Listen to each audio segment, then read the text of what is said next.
안녕하세요. 늘 이곳의 사연을 들으며 왜 이렇게 시댁은 대부분 며느리들을 힘들게 하는지라는 생각을 가지고 듣고 있어요. 저 또한 시댁이 반대로 결혼을 했기 때문에 힘겨운 시기였습니다. 없이 살던 시절 살림의 보탬이 되어 있던 저는 남의 집 일을 해주며 돈을 벌었고 그때 당시 형편이 너무 어려워 남들처럼 학교를 다니지도 못했던 터라 배운 게 없었거든요. 그래도 그나마 장녀인 제가 살림의 보탬이 되었기 때문에 동생들은 공부를 마칠 수 있었죠. 아마 다시 돌아가도 그때 그 선택을 후회하지 않을 거예요. 그리고 전 부잣집에서 파출부 일을 하다가 지금의 남편을 만나게 되었어요. 부잣집 도련님과 파출부의 사랑을 달갑게 보지 않던 시부모님은 당연히 노발대발하며 반대를 하기 시작했고 제 인생 거센 파도가 시작되었죠. 하다 어디 여자가 없어서 저런 걸 며느리라고 데려와? 내가 널 가르치려고 얼마나 있었는데 고작 결혼하고 싶다는 애가 지금 우리 집 일이나 하는 파출부란 말이야? 절대 안 되니까 그런 줄 알아라. 부모 자식 간의 인연을 끊던지 쟤랑 결혼을 하던지 둘 중 하나만 선택해. 내 눈에 흙이 들어와도 저 파출부랑은 결혼 절대 안 되니까 그런 줄 알아. 저 여자애 이 집에 파출부를 들이는 게 아니었는데 내가 진짜 못 살아. 어떻게 저런 애랑 눈이 맞을 거라고 상상이나 했겠어? 여자 보는 눈이 그렇게 없었어야 원. 내가 너 그러라고 공부시킨 줄 아냐? 절대 안 돼. 네 엄마 말대로 해. 그렇게 계속 네 마음대로 했다간 이 집에서 영원히 없는 존재가 될 줄 알아. 우리가 널 키운 보답은 해야 할 거 아니야? 제 인생이에요. 부모님이 당연히 절 위해 희생하신 건 맞지만 결혼까지 관여하실 일은 아니라고 생각합니다. 어머, 엄마, 얘 말하는 거 들었어? 진짜 눈이 돌아도 단단히 돌았네. 저 여우가 얼마나 홀려놓은 거야, 얘를? 하나뿐인 아들, 엄마 아빠가 너한테 얼마나 기대를 거셨는데 이런 식으로 뒤통수를 칠 수 있어? 너 진짜 대단하구나? 모든 시댁 식구가 반대했지만 남편의 마음은 변하지 않았고 헤어지기를 수차례. 나 없이 살 수 없다는 남편의 말에 재결합을 하였어요. 그리고 저희는 부모님 없는 결혼식을 올리게 되었고 저희 부모님만 참석한 반쪽짜리 결혼이었죠. 남편에게 참 미안한 마음이 들었는데 모든 걸 버리고 절 선택해 주었기에 더더욱 제가 잘해야겠다고 생각했어요. 우리 집이 여유가 있었다면 아마 그쪽 집에서 널 반대하는 일은 없었을 텐데 부모 잘못 만나 네가 고생이다. 아니야. 그 집에서 나 반대하는 거 당연하지. 그 집 파출부로 일했었는데 얼마나 속상하시겠어. 결혼해서 잘해드려야지. 그래. 저렇게 훌륭하고 멀끔한 이 신랑을 만나게 된 것도 다 성렬이 부모님 덕분이야. 그러니까 아무리 너한테 뭐라고 하신다 하더라도 다 겸허히 받아들이고 순종해야 해. 언젠가 네 진가를 알아주실 거야. 조금만 더 노력하고 힘내. 아무것도 도움이 되지 못한 친정 부모님들은 그저 시댁 어른들께 죄송한 마음을 가지고 있었어요. 그리고 부잣집 도련님인 남편은 시댁 식구들과의 절연으로 인해 아무런 지원을 받지 못하게 되었고 저희는 제가 모아둔 돈으로 작은 신접살림을 시작하였답니다. 반대하는 결혼이었지만 행복했고 돈은 없었지만 어린 나이 사랑으로 극복이 가능하다고 생각했어요. 그리고 둘이라면 뭐든 못할 게 없다고 생각했습니다. 그렇게 하루 이틀 지내다 보니 어느덧 남편도 적응해 나가는 듯 하였어요. 첫 신혼집인데 이렇게 단칸방에서 지내게 해서 미안하네. 조금만 기다려줘. 내가 부모님 설득해서 꼭 행복하게 해줄게. 고마워. 그렇게 말해줘서. 언젠가 우리 진심을 알아주시겠지. 나 정말 당신네 부모님한테 예쁨 받는 며느리가 될 거야. 엄마랑 아빠가 말만 그렇게 하시지 마음이 많이 약한 분들이쇼. 그러니까 네가 조금만 이해해줘. 곧 돌아서실 거야. 결혼을 하고 잘 사는 모습을 보여드리면 언젠가 인정해 주실 줄 알았습니다. 하지만 더욱더 시댁은 분노하였고 저에게 입에 담지 못할 막말을 하는 것이 일상이었어요. 잘나고 귀한 아들을 꼬여내 부모님과 절연까지 시키는 나쁜 것이라고 했으니까요. 저도 이제야 자식을 낳아보니 그 부모님들 마음이 어땠을지 상상은 가지만 그때 당시 들었던 욕들은 세월이 많이 지나도 잊혀지지 않았답니다. 누군가의 마음에 이렇게 비수를 꽂는다는 게 참 쉬운 일이 아닐 거란 생각도 들면서 그저 대단했어요. 너 정말 대단하다. 우리 집에서 일하는 가정부 주제에 어떻게 도련님을 꼬셔? 너 우리 집 재산 보고 그런 거지? 누가 너같이 여우 같은 애 속셈 모를 줄 알아? 지 주제를 알아야지. 엄마랑 아빠는 너랑 대화조차 하기 싫어해. 불결하다고. 형님, 제가 더 잘할게요. 부디 좋게 봐주세요. 이왕 결혼해서 가족으로 살고 있는데 너무 그렇게만 보지 마시고 좋게 봐주세요. 욕심이 많은 거 아니니? 내 동생이 너한테 뭐가 씌어서 넘어갔지만 분명 후회할 날이 있을 거다. 그러니까 지금을 즐겨. 아마 너란 애 질리면 우리 성유리는 다시 집으로 돌아올걸? 그러니까 지금 네가 모든 걸 가졌다고 생각하지 마. 내 말 알아들었니? 신우는 저희 집에 찾아와서 저런 말도 스스럼 없이 했고 그런데도 불구하고 저희는 사랑을 잘 지켜냈어요.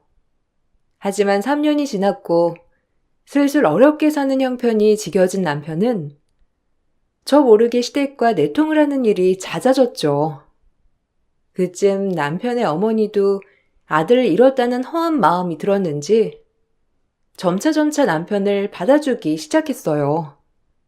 그리고 남편과 시댁은 교류를 하면서 저도 자연스럽게 그 집에 자주 방문을 하게 되었고 점차 그 집의 며느리로서 지내기 시작했어요. 하지만 막말과 모욕은 여전했습니다. 그때 당시 임신을 했을 때였는데 아이까지 달가워하지 않는 모습을 보이면서 제가 스스로 나가 떨어지기만을 바랬으니까요. 하나밖에 없는 아들 잃을 수 없으니 받아들였다마는 내가 너까지 받아들일 줄 알아? 우리 아들 때문에 억지로 참는 거야. 그리고 네 뱃속에 애, 우리 성렬이 아이 맡긴 한 거니? 출신조차 파출부 출신인데 뭘 어떻게 하고 다녔을지 내가 알게 뭐야. 어머니, 저한테 화가 나셔서 막말하시는 거야 다 이해한다 하더라도 어떻게 뱃속 손주한테 모욕을 하시나요? 우리 성렬이 핏줄이라고 하더라도 네 피가 섞였는데 천박하긴 마찬가지겠지. 내가 그 애가 마냥 예쁠 것 같아? 언젠가 성렬이도 변할 거다. 너랑 이렇게 구질구질 사는 게 얼마나 지겹겠어? 우리 곱고 고운 도련님인데 하여튼 너 정말 무섭고 대단한 아이야. 우리 성렬이 꼬신 것도 모자라서 애까지 뵈서 이제 아무렇지 않게 안방마님을 하려고 해? 절대 용납 못해. 너무하시네요. 전 성렬씨 돈은 관심 없어요. 그저 사랑해서 한 결혼이고 당연히 결혼을 했으니 아이가 생긴 거죠. 그러니까 아이에 대해 막말을 멈춰주세요. 저한테 그러는 건 상관없지만 아이한테까지 그러시면 저 못 참습니다. 아이고 무서워라. 그래, 너같이 천박한 애가 한번 돌변하면 무섭겠지. 내가 널 이길 수나 있겠니? 출신이 다른데?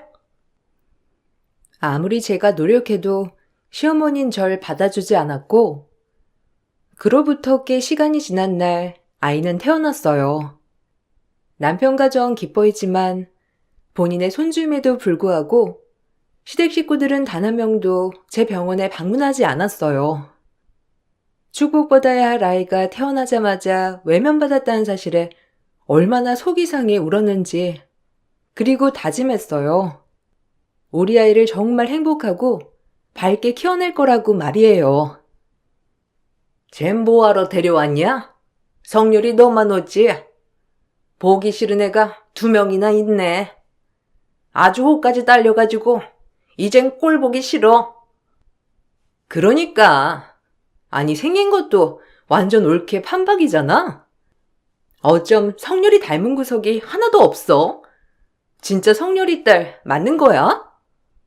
딸은 아빠 닮는다던데. 성렬이 얼굴이 하나도 없으니까 의심스럽네. 천박한 출신 혹시 알아? 내 말이 맞지, 엄마? 아유, 꼴 보기 싫어 진짜. 저 식물유전자 어디 가겠냐고. 뭐가 좋다고 애까지 만들었는지 진짜 어이가 없다. 이제 말귀를 다 알아들을 나이였던 딸 아이에게 항상 만날 때마다 큰 상처를 주는 시어머니와 시누이였어요. 시아버지는 말만 안 했을 뿐이지 제 딸아이를 단 한 번도 안아주지도 말을 붙여주지도 않았답니다. 하지만 남편은 반대하는 결혼을 한 것이 가장 큰 불효라고 생각했는지 저와 딸아이를 보호해주지 않았어요. 그저 시댁 눈치를 보는 날이 허다했었고, 처음 결혼을 강행할 때 그 강단은 다 어디로 갔는지 한없이 작아진 남편이었답니다. 그런 남편에게 실망을 많이 하게 되었어요. 당신은 진짜 너무한다. 나는 그렇다 치고 우리 연희가 그렇게 모욕을 당하는데도 가만히 있어? 진짜 아빠 맞아? 그럼 어떡하라고. 이미 부모님 마음에 대못 박았는데 여자 때문에 또 정신 못 차리고 부모한테 대들까? 내가 꼭 그래야겠냐?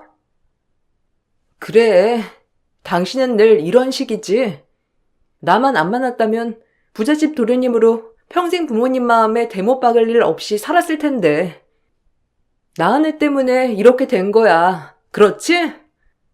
결혼하기 전에 내 눈에 눈물 빼는 일 없도록 한다면서 사람이 어떻게 이렇게 변해?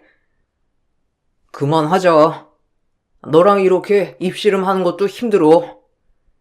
그래도 연희가 본인들 손주인데 뭐 나 몰라라 하시겠어? 그냥 참아. 저보고 무작정 참으라고 하는 남편이었고, 지내는 동안 참 고달팠지만 그저 딸아이랑 남편만 보고 버텼습니다. 하지만 어느 날 시어머니 생신 때 시누이의 반지가 없어지는 사건이 발생하였고, 그 반지를 가져간 게 제 딸이라고 모욕을 주더군요. 네가 가져갔지? 바른 대로 말해. 너밖에 누가 있냐고. 분명 여기 방에 기웃거리는 사람 너밖에 더 있어? 얼른 바른 대로 말해. 저 아니라니깐요. 엄마, 나 진짜 아닌데. 자꾸 고모가 내가 가져갔대. 전 그 방에 들어간 적도 없어요. 진짜예요. 아우, 기가 막혀. 식물유전자 어디 가나 했더니 아주 천박한 거 지엠이 쏙 빼닮았네. 어디 할 짓이 없어서 도둑질을 해? 너 오늘 한번 맞아야겠구나. 할머니랑 고모가 얼마나 무서운 사람인지 아주 본때를 보여줘야겠어. 이리 안 와? 이 도둑아! 아니라니깐요. 정말 억울해요. 어렸을 때부터 내 거 아니면 안 만진다는 게 내 몸에 뿌리가 박혔는데 왜 그러겠어요? 다들 그만 못하세요? 아니래잖아요. 증거 있어요? 아니, 물증 있냐고요? 어떻게 손녀딸을 도둑으로 모실 수가 있어요? 너 닮았으니 뭘 못하겠어? 네가 내 아들 훔친 것처럼 네 딸이 우리 딸 보석 훔쳤을지 누가 아냐고? 그 유전자 어디 가겠니? 진짜 너무하네요. 다신 이 집에 올 일 없을 겁니다. 당신들 그렇게 살지 마세요. 힘들고 어려운 세월 돈 벌겠다고 파출부 좀 뛴 게 뭐가 그렇게 손가락질 받을 일이라고. 아직까지도 그러는지. 잘난 부모들 만난 것밖에 없는 사람들이 정말 대단하네요. 말 한번 펀지르르하게 잘하네. 그래봤자 식물유전자 어디 안 가지. 구질구질한 이 변명 듣고 싶지 않아. 전 딸아이를 데리고 그 집을 나오게 되었고 서로 껴안고 엉엉 울게 되었어요. 그리고 다짐했습니다. 다시 저 집과 상종하지 않겠다고 말이에요. 남편은 그 일이 있고 나서 저에게 정말로 딸아이가 보석을 훔친 게 아니냐며 똑같이 막말을 하였죠. 시댁 식구들의 말에도 큰 상처를 받았지만 애아빠인 사람이 그런 식으로 얘기를 하니 마음에 비수가 꽂히듯 더욱더 마음이 아팠어요. 너까지 단단히 미쳤구나. 이혼해. 나도 너 같은 사람이랑 도저히 못 살겠다. 어떻게 아빠가 돼가지고 딸을 그렇게 몰라? 아니, 엄마랑 누나가 자꾸 그러니까 그렇지. 나도 연희가 안 그랬다는 거 알아. 그렇지만 분명 누나가 본 것처럼 말하니까 혼란스럽잖아. 진짜 아니래? 괜히 연희가 무서워서 아무 말 안 하는 거 아니야? 혹시 모르니까 의심할 만 한 거지. 전 남편의 뺨을 내리쳤고 남편은 그제야 본인의 잘못을 알았는지 그날 저와 딸아이에게 큰 사죄를 하였답니다. 그때 당시 마음만 해도 무조건 남편과 이혼을 해야겠다는 생각밖에 없었어요. 딸아이에게 상처를 주고 싶진 않았거든요. 너 같은 놈을 믿고 지금까지 산 나 자신이 원망스럽다. 그냥 이혼해. 니네 엄마 바람대로 우리가 빠져주면 되겠네. 아, 미안하다. 내가 지금 무슨 말을 한 건지 실언했어. 내 머리가 헷가다 어떻게 됐었나 봐. 정말 미안해. 넌 니네 엄마 꼭두각시잖아. 어차피 안 변해. 그냥 헤어지자.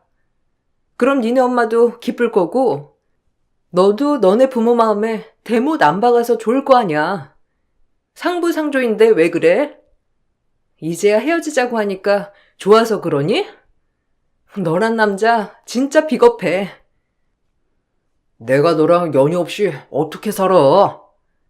그냥 우리 부모님한테 워낙 불효를 저질렀다고 생각하니까 잘하려는 마음에 그런 거야. 진짜 미안해. 다신 안 그럴게. 첫 번째도 너랑 연이, 두 번째도 너랑 연이만을 생각할게. 너무 미안하다. 내가 미쳤었나 봐. 아직까지 생각나는 거 보면 정말 그때 당시 남편은 최악이었던 것 같아요. 그리고 저와 제 딸아이가 시댁 방문을 일절하지 않는 시간이 꽤나 많이 지났고 그 지나온 시간들에 단 한 번의 후회는 없었습니다. 딸아이도 상처를 털어버렸는지 잘 지냈고 그리고 딸아이를 공부시키려고 남편과 열심히 돈을 벌었어요. 시댁의 도움은 절대 받고 싶지 않았기 때문에 독하게 달려왔어요. 그냥 엄마랑 아빠한테 얘기하면 생활비도 다 입금해 줄 텐데 꼭 이렇게까지 해야 돼? 가족이잖아. 뭐 어때? 아니, 절대 싫어. 당신 부모님 돈 한 푼도 받고 싶지 않고 내 힘으로 키울 거야. 나중에 무슨 소리 들으려고 내가 도움을 받아. 엄마 말은 저렇게 해도 본인 핏줄이니까 도와주고 싶어 하실 수도 있는데 그냥 마음만 풀고 다시 잘 지내보자. 어머님, 아버님 절대 변하실 분들 아니야. 그렇게 부모님들 못 놓겠으면 이혼해. 그럼 깔끔하니까. 나 혼자 잘 키울 수 있어. 나를 비난하고 욕하는 건 다 참을 수 있지만 그분들 우리 연희 도둑으로 모신 분들이야. 나 절대 그 도움 받고 싶지 않아. 남편은 이혼만은 피하고 싶었는지 본인이 그때부터 잘하더라고요. 그리고 저와 딸아이는 일절 시댁 방문을 하지 않았습니다. 남편도 제가 눈치를 준 건 아니었지만 본인도 왔다 갔다 하기가 좀 그랬는지 명절에만 가끔씩 방문을 하는 정도였어요. 하지만 참 얄궂게 이게 무슨 운명 같은 장난인지 그 일이 있고 16년 뒤 아버님 어머님 시누이까지 셋이 강원도에 놀러가다 그만 마주오는 음주운전 트럭에 부딪혀 교통사고를 당하고 말았어요. 불행 중 다행히 대처가 빨랐고 단체로 중형상 입은 온 가족은 병원으로 실려가게 되었답니다. 그리고 그곳에서 저희 시댁 식구들이 입이 벌어지는 일이 발생하고 말았죠. 어떻게 이렇게 보내요? 저 기억하시죠? 연희예요. 시기 좋은 건지 안 좋은 건지 제가 3분 골절 수술하게 됐거든요. 아니, 네가 어떻게? 성률이 별말 없던데? 그럼 네가 의사란 말이야? 아니, 그 파출부의 딸이 의사가 된 거야? 우리 집 씨를 받아서 그런가? 너 아주 잘 컸구나. 네가 니네 엄마 핏줄만 있으면 어떻게 의사가 됐겠어? 다 우리 덕이지. 여기가 어디라고 파출부 거려요. 말씀 가려하세요. 나머지 한쪽 다리도 골절되고 싶지 않으면 제가 수술 들어갈 건데 싫으시면 다른 병원으로 옮기셔도 상관없어요. 전 해도 그만 안 해도 그만이니까. 여기 레지던트가 동의서 가져올 테니 수술 동의서에 사인부터 하시고 다친 부위가 3분 다 심하지가 않으셔서 한 분씩 순차적으로 수술 들어갈 겁니다. 그런 줄 아세요. 시댁 3 식구 병실에 딸애가 집도의로 들어가게 되자 시댁 식구들은 이게 무슨 일인지 싶어 입을 다물지 못했답니다. 내가 전직 파출부라며 만날 때마다 내 딸까지 싸잡아 개무시하던 시댁이었는데 이렇게 반전의 결과를 맞이하게 된 것이죠. 시부모님 2분은 어리둥절한지 동의서에 사인을 했고 뒤이어 시누이도 사인을 하게 되었어요. 그리고 그렇게 식모유전자라고 무시하던 제 딸에게 수술을 받게 되었답니다. 정형외과 교수였던 제 딸에게 수술을 잘 받게 된 시댁 식구들은 갑자기 태세 전환을 하며 말을 가려서 하더라고요. 이 얼마나 한심한 일인지 지금 생각해도 몸이 떨릴 정도로 어처구니가 없었어요. 우리 하나밖에 없는 소녀딸이 수술을 해주다니. 내가 소녀딸을 정말 잘 두었어. 네가 김씨 집안은 분명하구나. 그러게나 말이야. 우리 손녀 아니었으면 이렇게 뚝딱뚝딱 수술할 수 있었겠어? 알아보니 이 병원에서 잘한다고 소문이 났더니만. 다른 환자들 얘기하는 거 들었다. 네가 정형외과 에이스라며? 너한테 수술하려면 대기가 많다고 하던데. 어머, 그래요? 역시 우리 핏줄이라니까. 너무 자랑스럽다, 연희야. 난 네가 크게 될 줄 알았어. 정말 뿌듯해. 도둑으로 볼 땐 언제고. 이제 와서 크게 될 줄 알았다니 태세 전환이 무슨 부침개 뒤집듯 빠르네요. 저한테 할머니 할아버지는 안 계시니까 그냥 손녀딸 없다고 생각하세요. 어차피 지금까지도 없다고 생각하며 사셨잖아요. 뭐 문제될 건 없죠? 이 선생, 여기 환자분들 잘 체크하고 무슨 일 있으면 콜해. 내일 아침 회진 때 다시 뵐게요. 의사와 환자 그 이상 그 이하도 아니었음 하네요. 어머, 너 웃긴다. 의사 됐다고 지금 목에 힘주는 거니? 네가 어떻게 의사가 됐는데? 내 동생이 번 돈으로 공부한 거 아니니? 이게 어디 싹수 없이 할머니 할아버지한테 따박따박? 의사 됐다고 지금 자랑하는 거야 뭐야? 얼른 죄송하다고 말 못해? 저기요, 아줌마. 저한테 할머니 할아버지가 어디 있어요? 그리고 당신 이 병원에서 쫓겨나고 싶지 않으면 말 가려 해. 평생을 우리 엄마 무시하면서 잘 살았지 당신들? 나한텐 원수 그 이하도 아니니까 감히 핏줄 타령 마요. 역겨우니까. 딸은 그 말을 하고 병실을 나왔다고 했고 곧이어 저도 이 사실을 알게 되었어요. 오히려 이 얘기를 들으니 정말 잘 됐다고 생각이 들었죠.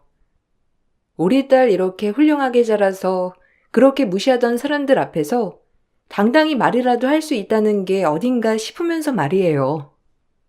그 일이 있고 시댁 식구들은 퇴원을 했고 퇴원하는 날도 딸아이 대신 다른 의사가 퇴원 지시를 내렸기에 딸아이를 볼 수도 없었다고 해요.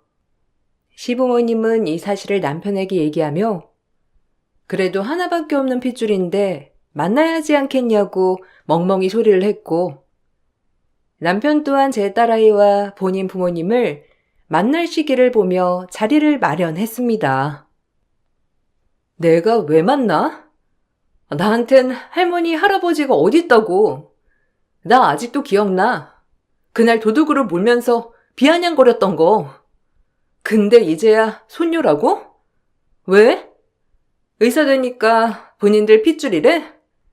아빠만 아니었으면 그 집 핏줄도 도려내고 싶어. 그 자리에 안 나가. 너 이놈! 그래도 너네 할머니, 할아버지인데 이제 연료하셔서 얼마나 사실지 모르는 양반들인데 네가 좀 이해해라. 당신 미쳤어? 또 시작이니? 너네 가족 감싸기병? 한동안 잠잠하다 했다. 나도 못 잊어. 너네 부모가 나 업신여긴 거. 그것도 모자라 손녀까지 도둑 취급하는 마당에 이제 와서 무슨 손녀라고. 한 번만 더 입 벌리면 이혼 도장 찍을 준비해. 또다시 이혼 얘기에 남편은 아무 말도 못했고 딸아이와 전 어이가 없었습니다. 딸아이를 만날 자리를 만들어주지 않자 시부모님은 처음으로 딸아이를 만나러 저희 집에 찾아왔고 16년 만에 전 그 얼굴들을 마주하고 말았어요. 많이 연로해 지신 건 맞지만 그래도 그 심술과 욕심은 어디 안 가더라고요. 얼굴에 심술보와 욕심이 그득그득한 게 세월이 다 드러났어요. 너 딸 잘 키웠더라.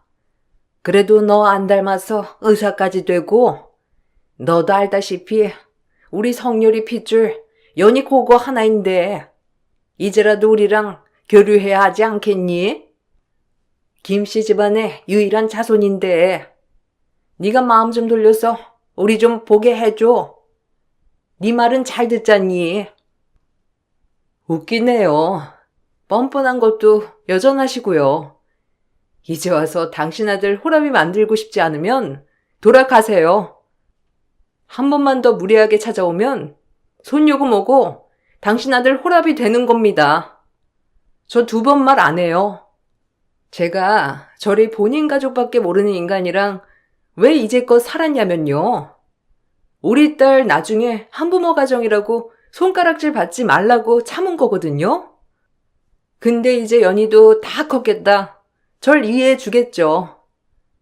당신들한테 그동안 받은 무시도 난 견딜 수 있었지만 내 자식 그렇게 모욕하는 거 보자마자 다신 상종하지 않겠다고 결심했어요. 식무 유전자 받은 우리 연희 뭘 하든 신경 쓰지 마시고 돌아가세요. 그리고 원래 그랬던 것처럼 따님이랑 오붓하게 새 식구 행복하게 사시면 돼요. 어차피 당신네 딸도 시집 못 가고 아직 그대로라면서요. 우리가 미안했다. 너 마음속 원한 아직까지 깊은 거 다 이해해. 그래도 그땐 우리가 얼마나 화가 나면 그랬겠니? 이해한다니까요. 저한테 화가 나고 쏟아붓고 싶은 마음이었던 거 다 이해해요. 근데 내 딸한테 그런 걸 못 참는다는 거고요. 당신들이 먼저 외면한 손녀니까 더 이상 찾지 마시고 그냥 살던 대로 사세요. 이제 와서 좋은 할아버지, 할머니 코스프레 그만하시고. 따박따박 말을 하자 어머님과 아버님은 할 말을 잃으신 듯 보였어요. 그리고 제 악다구니에 놀랐는지 자리를 뜨셨답니다. 그리고 남편 또한 그날 이후부터 아예 본인 부모 얘기를 꺼내지 않았어요. 참 웃기게도 정말 이혼만은 하기 싫구나 하는 생각이 들면서 애잔하기도 하지만 그래도 그때 가장 큰 상처를 준 것도 남편이 분명했기에 아직도 가끔 제 화풀이 대상이 되기도 한답니다. 그리고 딸아이는 집안도 좋고 직업도 좋은 사이를 데려와 결혼을 하였어요. 본인과 같은 의사 남편이었고, 그리고 정말 인연인지 악연인지 제 딸아이가 데려온 사인의 집안과 저희 시댁과 잘 아는 집안이기도 하더라고요. 시부모가 결혼식에 참석하지 않는 걸 이상하게 여긴 사인의 집안이었고, 결국 모든 걸 얘기하게 되었어요. 그리고 제 모든 얘기를 들은 사돈들은 다 이해를 한다면서 그동안 어떻게 버텼고 딸아이를 잘 키워줘서 고맙다고 말을 하더라고요. 저희 어머님께 가끔 그 집 할머니 얘기를 들었는데 아유, 그런 분이신지 몰랐어요. 어머, 고생하셨겠어요. 시집살이도 아니고 그냥 인격 모독이네. 그 시절 먹고 살기 힘들어서 일하는 게 얼마나 대단한 건데. 아유, 우리 연희도 마음 많이 다쳤겠네. 사돈, 걱정 마세요. 제가 우리 연희한테 신달처럼 잘해줄 거예요. 그러니까 너무 걱정 마시고 시집 보내셔도 돼요. 아유, 감사합니다. 부족한 게 많아요. 사돈 어른이 잘 가르쳐 주시고 예쁘게 봐주시면 그저 엄마로서 감사할 마음이죠. 딸이 복이 있으려고 하는지 사돈분들이 정말 좋으신 분들이고 실제로도 집안 자체가 굉장히 따뜻하고 고상하다고 소문이 난 집안이었어요. 그런 집에 딸아이를 보낸다는 생각에 안심이 들면서 한편으론 고마운 생각도 같이 들었답니다. 이 소식을 들은 시댁 식구들은 제 딸아이의 결혼식에 오고 싶어 난리가 났었지만 그것 또한 제가 차단했기에 올 수가 없었죠. 내가 그 집안 그 할머니랑 얼마나 잘하는 사이인데 우리 소녀딸 결혼식에 안 간다고 하면 노인대학에 무슨 이상한 소리를 할 거야. 안 그래? 내가 가야지. 안 그러면 그 할머니가 이상한 소문 낸다니까. 그러니까 소녀딸 결혼식에만 참석하마. 안 돼요. 연희한테 한 행동이 있으면서 저야 뭐 엄마고 아빠니까 이렇게 왕래하는 건데 연희랑 집사람 아예 엄마 아빠 보고 싶어 하지 않아요. 그러니까 왜 연희를 그때 그렇게 남보듯 하고 도둑으로까지 몰았어요. 애가 얼마나 상처가 됐으면 지금까지 그러냐고요. 그 일은 엄마가 진짜 잘못한 일이니까 그런 줄 아세요. 저도 힘 없어요. 그러니까 독촉 마요. 아유, 이 팔푼이 지 마누라 하나 못 잡고 살고. 에이구, 누가 연희가 의사가 될 줄 알았어? 지 엄마 닮아서 무식하고 멍청할 줄 알았지. 내가 우리 노인대학에서 우리 손녀 의사라고 얼마나 자랑을 하는데 그 결혼식에 안 가봐라. 그러니까 어딘지 당장 얘기해. 네 아빠랑 조용히 참석만 할 거니까. 내가 그래도 할망구들 볼 체면은 있어야 할 거 아니야? 계속되는 성화에 남편은 저에게 넌지시 물어봤고 역시 그날 저에게 폭풍 잔소리를 들어야 하는 남편이었답니다. 그래도 하나밖에 없는 손녀 결혼식인데 오시기는 해야지. 뭐 당신이랑 연희가 보진 않더라도 그래도 행사인데. 정신 못 차렸구나. 연희한테 할머니, 할아버지가 어딨어? 자꾸 허튼 소리 할래? 외갓집밖에 없는 애야. 이제 연희도 시집 갔겠다. 당신 나한테 밥이라도 얻어먹으려면 그 입 다물어. 알겠어? 난 당신 부모랑 누나 절대 보기 싫으니까. 아유, 알겠다. 내가 널 어떻게 이기니? 그래도 내가 하나밖에 없는 아들인데 우리 부모님을 어떻게 외면해? 누가 당신더러 외면하래? 당신이 알아서 잘 챙겨. 나랑 연희만 끌어들이지 말란 말이야. 의사나 되니까 손녀 타령이지. 그냥 회사원이라고 했어봐. 어디 거들떠나 보시겠어? 당신 부모님 그런 분들이잖아. 난 지금까지도 말 섞고 싶지 않아. 그렇게 시댁과의 인연은 끝이 났어요. 중간중간 많은 일들이 있었지만 참 그때 그 묵은 감정이 잊혀지지가 않았죠. 남편도 제 눈치 보느라 많은 얘긴 하지 못하지만 듣기론 시부모님은 갑작스럽게 본인들의 핏줄이 엄청 애틋하신지 매일 보고 싶다고 노래를 부른다고 합니다. 저희 딸이 의사가 되지 않았다면 과연 그렇게 보고 싶어 했을까요? 라는 의구심이 들더라고요. 그리고 딸아이의 결혼식이 끝이 났고 결국 사돈 할머니께서 노인대학에 어쩌고저쩌고 소문을 내는 바람에 시어머니는 그 이후 노인대학에 안 나간다고 합니다. 남편이 본인 엄마가 안쓰럽다며 얘기를 하는데 전 웃음이 나와서 혼났네요. 어찌나 속보이는 결말이던지 그리고 딸아이인 제 밑에서 훌륭하게 성장해 준 것 같아 늘 고마운 마음이 있어요. 물론 성장기 시절 겪지 말아야 할 것들을 제가 엄마이기 때문에 겪어서 아직까지도 그때를 생각하면 마음이 많이 아리고도 아픈 제 딸이기도 하고요. 제가 조금만 더 잘난 사람이었다면 딸아이인 누구보다 친가 쪽에서 사랑을 받았겠죠. 할머니, 할아버지가 매일 엄마 무시했잖아. 그 집 가면 사실 그런 것만 기억난다? 쩔쩔매는 엄마랑 고함치는 할머니, 그리고 고모. 또 나한테도 지 엄마 닮았다고 저리 뒤로 가서 앉아있으라고 하는 할머니. 아직도 너무 생생해. 몇 번 안겨 끝나도 이렇게 마음이 아프고 슬픈데 엄마는 결혼하고 그 시절 어떻게 버텼어? 진짜 엄마한테 너무 고마워. 그래도 엄마 덕분에 내가 이렇게 잘할 수 있었던 거잖아.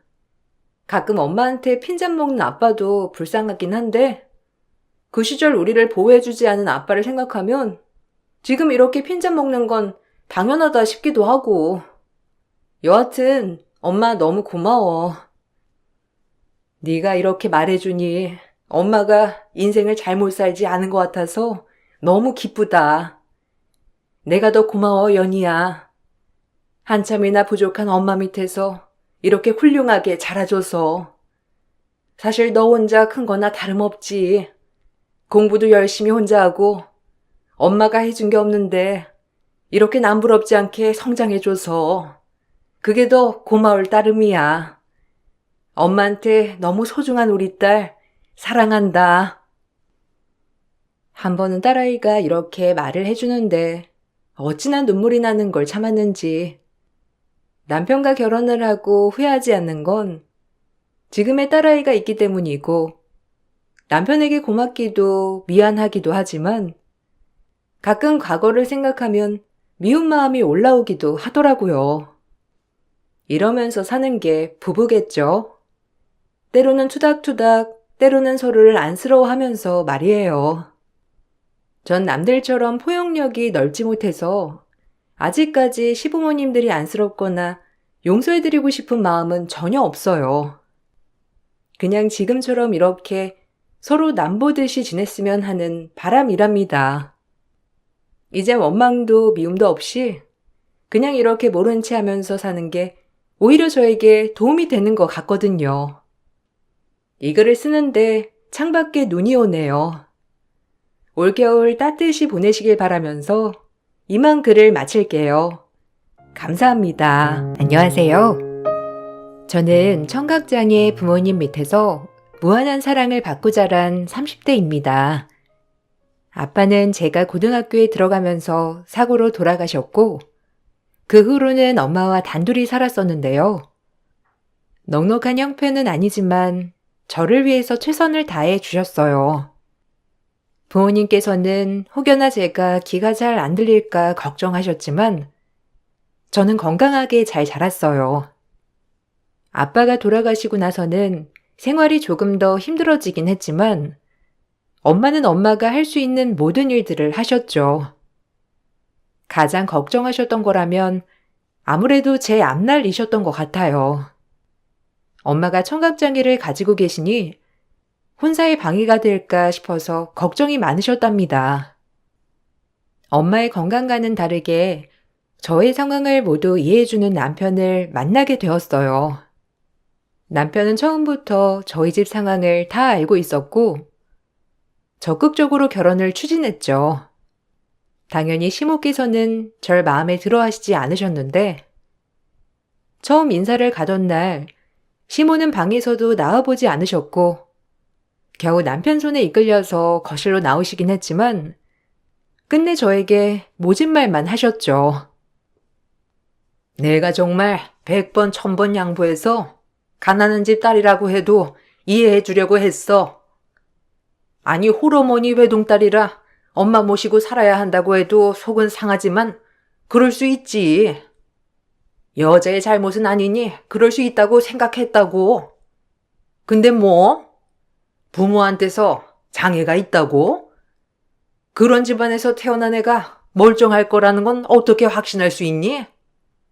너한테는 나타나지 않았지만 나중에 애라도 태어나서 귀가 안 들리면 그럼 네가 책임질 수 있어?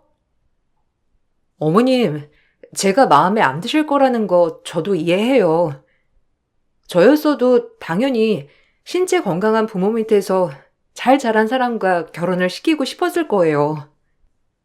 그렇지만 저희 부모님, 절 사랑으로 키워주셨고 태어날 때부터 장애가 있으셨던 게 아니라 사고로 장애가 생기신 거예요. 혹시라도 손주가 장애를 갖고 태어날까 고민하셨다면 그런 부분은 걱정하지. 시끄러워. 나는 절대로 이 결혼 찬성 못한다. 알았니? 네가 양심이 있으면 그럴 수 없지. 우리 아들 고생시킬 생각하지 말고 당장 헤어져. 어디서 감히 귀한 우리 아들을 넘보니? 네가 우리 아들 바짓가랑이 붙들어 매고 있으니까 얘가 못 헤어지겠다고 하는 거 아니겠니? 세상 사람들한테 물어봐. 어떤 엄마가 장애 있는 부모 자식한테 장가 보냈는지. 나만 나쁜 사람 만들지 말고 양심 없는 네가 그만둬. 엄마, 왜 그래? 한 번만 얘기라도 들어봐. 내가 좋은 사람이라고 얘기했잖아. 왜 자꾸 사람은 안 보고 다른 것만 보고 있어? 엄마, 내가 정말 같이 살고 싶은 사람이야. 나 이 사람이랑 결혼 안 하면 앞으로 평생 결혼 안 할 거니까 그렇게 알아. 아이고, 그게 무슨 소리야? 네가 지금 저 애 때문에 그러는 거야? 막상 헤어지면 더 좋은 여자 나타나서 싹 다 잊어버릴 텐데. 우리 아들, 나 절대 너한테 장가 안 보낼 거니까 헤어졌다는 얘기할 거 아니면 다시는 우리 집에 한 발자국도 내딛지 말어. 알았니? 시모의 반대는 1년 동안 계속되었고 아무리 얘기를 해보려고 해도 시모는 아무것도 들어주지 않으셨죠. 계속 이렇게 시간을 끄는 것도 아니다 싶어 저는 남편에게 헤어짐을 고하였고 모든 연락도 다 차단하고 만나지 않았는데 며칠 뒤 엄마가 집으로 빨리 오라며 메시지를 보낸 걸 보고선 집에 가보게 되었어요. 가보니 남편이 땀을 뻘뻘 흘리면서 엄마 집 이곳저곳을 고쳐주고 있더라고요. 지금 이게 뭐 하는 거야? 여기가 어디라고 와? 우리 헤어졌어. 이제 남인데 왜 우리 집 와서 이러고 있냐고. 당장 가. 다시는 만나지 말자고 했잖아. 이렇게 한다고 해서 우리 다시 만날 순 없어. 이미 어머님께도 당신이랑 헤어졌다고 했고, 다시는 만나지 않겠다고 약속도 했어. 그러니까 쓸데없이 이런 짓 하지 마. 장모님 댁 이렇게 될 때까지 어떻게 신경을 안 쓰냐? 일이 바쁘다곤 하지만 좀 너무한 거 아니야? 그래도 어머님 혼자 계시는데 많이 신경을 써야지. 와보고서는 깜짝 놀랐네. 오늘로 이거 안 끝날 것 같은데 어떻게 하지? 나 오늘 여기서 자고 가야 되겠다. 지금 뭐 하는 거냐고.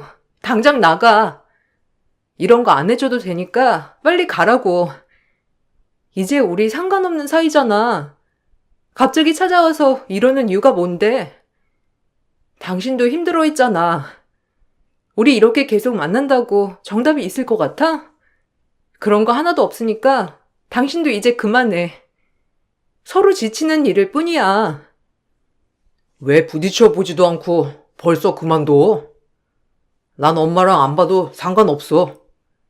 당신이랑 어떻게든 결혼할 거니까. 내가 매번 얘기했잖아. 당신이랑 꼭 결혼할 거라고. 당신이랑 안 하면 난 평생 다른 사람이랑 결혼 안 할 거야.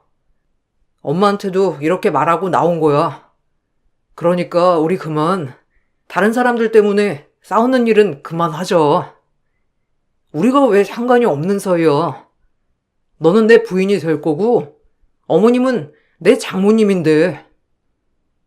사랑하는 마음이 컸지만 현실을 생각했을 때에는 헤어지는 게 맞다고 생각했어요. 그래서 헤어짐을 고했는데 남편은 전혀 그런 생각이 아니었던 거죠. 남편은 시댁과 연을 끊을 각오로 집을 나왔고 결국 얼마 지나지 않아 시댁에서 저희의 결혼을 허락해 주셨습니다. 어쩔 수 없이 허락을 해주셨기 때문에 상견례 자리도 편하지가 않았어요. 아니, 상견례가 무슨 소용이 있어? 들리지도 않는 사람한테 무슨 말을 하라고.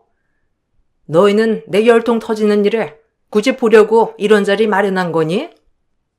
그렇게 죽고 못 살겠다고 하니 내가 허락은 했다지만 기도 안 들리는 양반 앞에 앉혀놓고 내가 무슨 말을 하라는 거야? 참나. 뭐 이 모양이라도 보면서 말하는 거 알아들으시긴 하는 거니? 엄마, 그래도 양가 가족들 인사는 해야지. 어머님께는 지영이가 수화로 다 설명할 거야. 그러니까 중간에서 난감하게 그러지 마. 결혼하기로 허락했는데 왜 자꾸 사람 신경을 긁어대? 그만하고 좋은 마음으로 갖는 자리니까 이상한 소리 좀 그만해. 내가 뭐 못할 말 했니? 거기다가 들리지도 않는데 내가 뭐라고 하든 말든 뭔 상관이야? 어차피 모를 거. 왜? 지영이가 듣고 있으니까 그러니?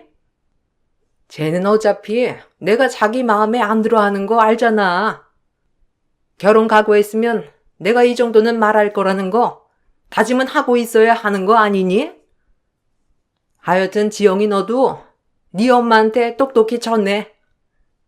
난 절대 좋은 시어머니 되지 않을 거라고. 이렇게 결혼하는 이상 딸 고생할 거라는 거 각오해야 할 거라고. 상견례 자리에서까지 막말을 퍼붓는 시모의 모습을 보면서 저는 참을 수 없는 분노가 솟아나는 듯 했죠. 화가 나 엄마 손을 붙들고 나오려고 했지만 엄마는 제 손을 꼭 붙잡고 말렸어요. 사실 엄마는 당신이 귀가 잘 안 들리시니 제가 시집을 가는데 방해가 될 거라 평생 생각을 하셨고 심지어 아빠까지 돌아가신 상황에서 더 걸림돌이 될 거라고 생각을 하셨어요. 그래서 이번에 결혼하자고 하는 남자가 있을 때 결혼을 시켜야 되겠다고 생각하셨는데 남편이 다정하게 잘해주는 걸 보고서는 시모도 잘 막아줄 수 있을 거라고 생각을 하셨죠. 상견례가 끝나고 나서 남편은 저희 집에 와서 서툰 수화로 엄마께 사과를 했어요. 노력하는 남편의 모습을 보면서 저희 둘만이라도 열심히 잘 살아보자 생각을 했답니다. 사실 결혼을 하고 나서부터는 시모를 신경 쓸 겨를이 없었는데 남편이 회사를 그만뒀기 때문이었죠. 원래부터 회사 사정이 별로 좋지 않았는데 결혼 후 회사가 정리되면서 실직자 상태가 되었어요. 남편은 고민을 하다가 농촌에서 시모가 하시는 농사일을 같이 하기로 결심을 하더라고요. 그렇게 저희는 주말부부로 생활을 하게 되었고 신랑은 농사일이 바쁠 때면 시댁에서 지내다가 한가할 때는 신혼집으로 오곤 했어요. 특히나 요즘은 농장에서 직접 재배한 작물을 판매하고 거래하는 일이 많다 보니 남편은 홍보를 하는데 열을 올렸죠. 그러던 중 휴일에 남편을 따라 시댁에 갔는데 까칠하셨던 시모가 갑자기 저희 엄마에 대해서 물으셨어요. 사돈은 요새 몸은 좀 괜찮으시니? 복지관에 다니신다고 했지? 그래도 매일 가만히 앉아있는 곳 가는 것보다 좀 밖에서 신체 활동도 하고 그러는 게 낫지 않겠어? 하긴 귀가 안 들리시니 사돈 입장에서는 함부로 나가고 그러긴 힘들겠다. 그렇지? 아니 내가 생각을 좀 해봤는데 거기 다니는 복지관에 사람들 여기 오셔가지고 농장 체험도 하고 그러면 어떨까 하고 말이야. 오, 엄마, 그거 좋은 생각이다. 안 그래도 장모님 외출하고 싶어 하셨는데 사실 우리도 걱정돼서 혼자서는 잘 안 나가시게 했었거든. 여기라면 차도 많이 안 다니고 그러니까 장모님한테도 좋을 것 같은데? 당신 생각은 어때? 오셔서 농사일도 좀 해보시고 체험도 하고 이참에 당신이 복지관에 한번 말해서 체험학습 같이 오자고 건의해봐. 비용이 따로 드는 건 아니니까. 아, 말씀해 주시는 건 너무 좋고 괜찮은 것 같은데 그래도 농사를 한 번도 안 해보셨던 분들이시니 조금 힘들지 않을까요? 잘 못하실 것 같은데. 저도 이렇게 넓은 곳에 엄마랑 오면 좋겠다고 생각하지만 한 번도 안 해본 일이기도 하고 더군다나 안 들리시니까 걱정도 되고. 야야, 괜찮아. 어려운 거 하라고 할 건 아니고 그냥 농작물 박스에 담아봐라. 이런 거 해보는 거지 뭐. 일하는 것도 아닌데 뭐가 어때? 사실 내가 좀 미안한 마음도 있고 사돈이랑 친해지면 좋을 것 같아서 말이야.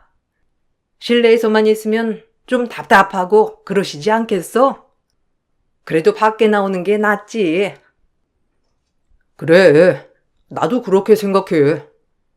장모님도 아내만 계시는 것보다 좀 밖에도 나오시고 움직이시는 게 더 좋을 것 같은데. 여기가 차도 많이 다니는 것도 아니고 농장 안에서만 있으면 더 위험하지 않을 것 같아. 거기다가 자연 속에서 운동도 되시니까 더 좋고. 그냥 편하게 물어보는 거니까 장모님께 편안하게 여쭤봐. 저도 처음에는 남편과 시모의 제안이 좋을 것 같다 생각을 했는데 사실상 시내에서는 차도 많다 보니 마음껏 돌아다니기도 어려웠고 집에만 계시는 일이 많았거든요. 그래서 엄마한테 물어보니 너무 괜찮다면서 복지관에 같이 다니는 사람들이랑 같이 가도 되냐고 물어보셨죠. 시모에게 전달하니 너무 좋아하시면서 바로 준비하겠다고 하시더라고요. 저는 시모가 정말 저를 가족으로서 받아주는구나 생각을 했고 그래서 그날 저도 휴가를 내서 같이 가게 되었답니다. 처음 저도 같이 간다는 말을 했을 때 시모와 남편은 굳이 휴가를 내서 오지 않아도 된다면서 극구 말리더라고요. 아니, 아들이 가서 모시고 오면 되는데 굳이 휴가 안 써도 된다니까. 괜히 그렇게 휴가 쓰면 회사에서도 별로 안 좋아하는 거 아니니? 혹시 내가 사돈한테 저번처럼 잘 못해줄까봐 걱정돼서 오는 거야? 아이고, 이제는 나 그런 마음 하나도 없어. 이제 결혼도 했고 가족인데 사돈도 우리 가족이나 마찬가지지. 그래서 그런 거 아니에요, 어머님. 어머님이 저희 엄마 많이 신경 써주셔서 저도 보탬이 되면 좋겠다 싶어서 가는 거예요. 저번에 어머님이 그렇게 말을 꺼내주셔서 제가 얼마나 감사한지 몰라요. 저희 엄마도 밖에 많이 나가고 싶어 하시고 그러는데 솔직히 저도 일하고 바쁘니까 밖에 같이 못 나가 드렸거든요. 이참에 좋은 나들이 될 것 같아요. 아유, 그래. 그렇게 한 번씩 밖에 나와야 사람이 활기도 생기고 그러는 거지. 그냥 너는 안 와도 돼. 휴가 오지 말고 어차피 아들 주말에 올라가니까 월요일에 내려오면서 사돈 모시고 오면 되니 네가 굳이 쉴 필요가 뭐가 있니? 그냥 걱정하지 마. 네가 오면 나도 신경 쓰이고 이래저래 불편하지 않겠어? 나도 사돈이랑 좀 친해지고 적응도 해야지. 다음에는 그럴게요. 이번에는 중간에서 수화 통역도 해드리고 그래야 좀 더 편하실 테니 제가 같이 내려갈게요, 어머님. 회사에도 이미 다 말을 꺼내놓아서 괜찮아요. 쉬어도 된다고 허락받고 가는 거니까 너무 걱정하지 마세요. 시모는 왠지 내가 같이 오지 말았으면 좋겠다고 생각하는 눈치였지만 저는 그냥 크게 생각하지 않았어요. 그렇게 전 엄마와 엄마의 지인들을 모시고 시모와 남편이 하는 농장으로 향하게 되었습니다. 가서 정말 열심히 일을 했는데 어느 순간 보니 농장에 카메라를 든 사람들이 계속 돌아다니고 있더라고요. 무슨 일인가 해서 시모에게 여쭤봤는데 그냥 지역 신문사 기자라면서 동네 얘기를 쓴다고 해서 그런가 보다 하고 넘어갔죠. 그런데 제가 그 기사를 볼 거라고는 생각도 못 하셨던 것 같았어요.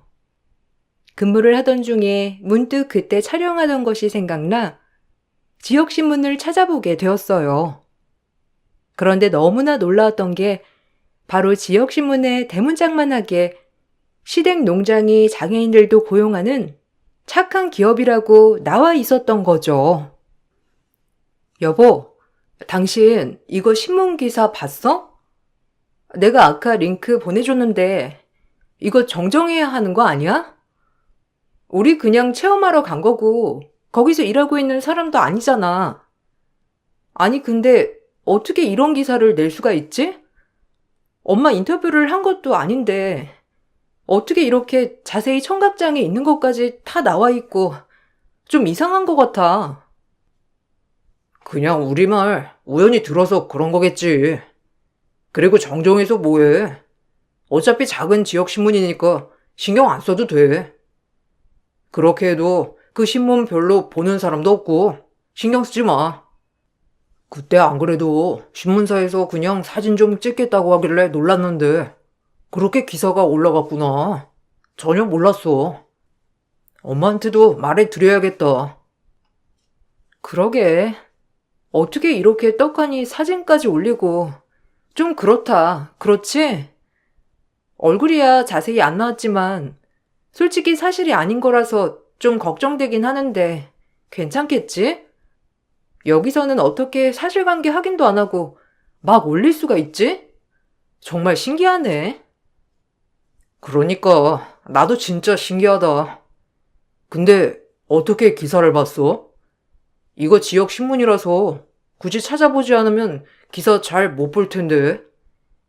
당신 그때 촬영해서 기사까지 다 찾아본 거야?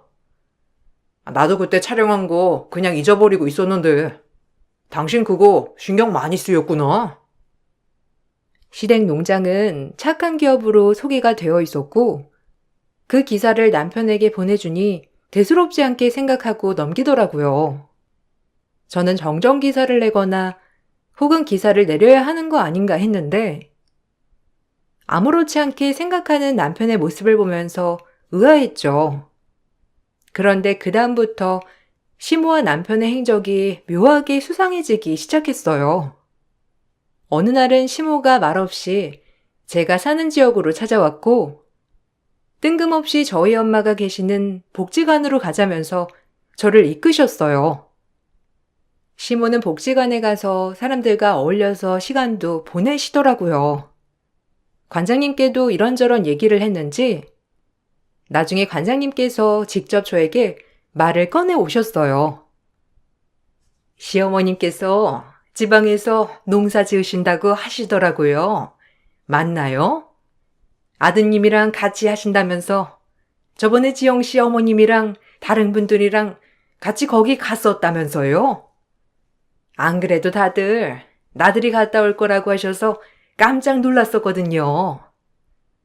그때 사진 찍은 거 보여주시면서 엄청 좋았다고 하시더라고요. 정말 좋은 시어머니 만나셨네요.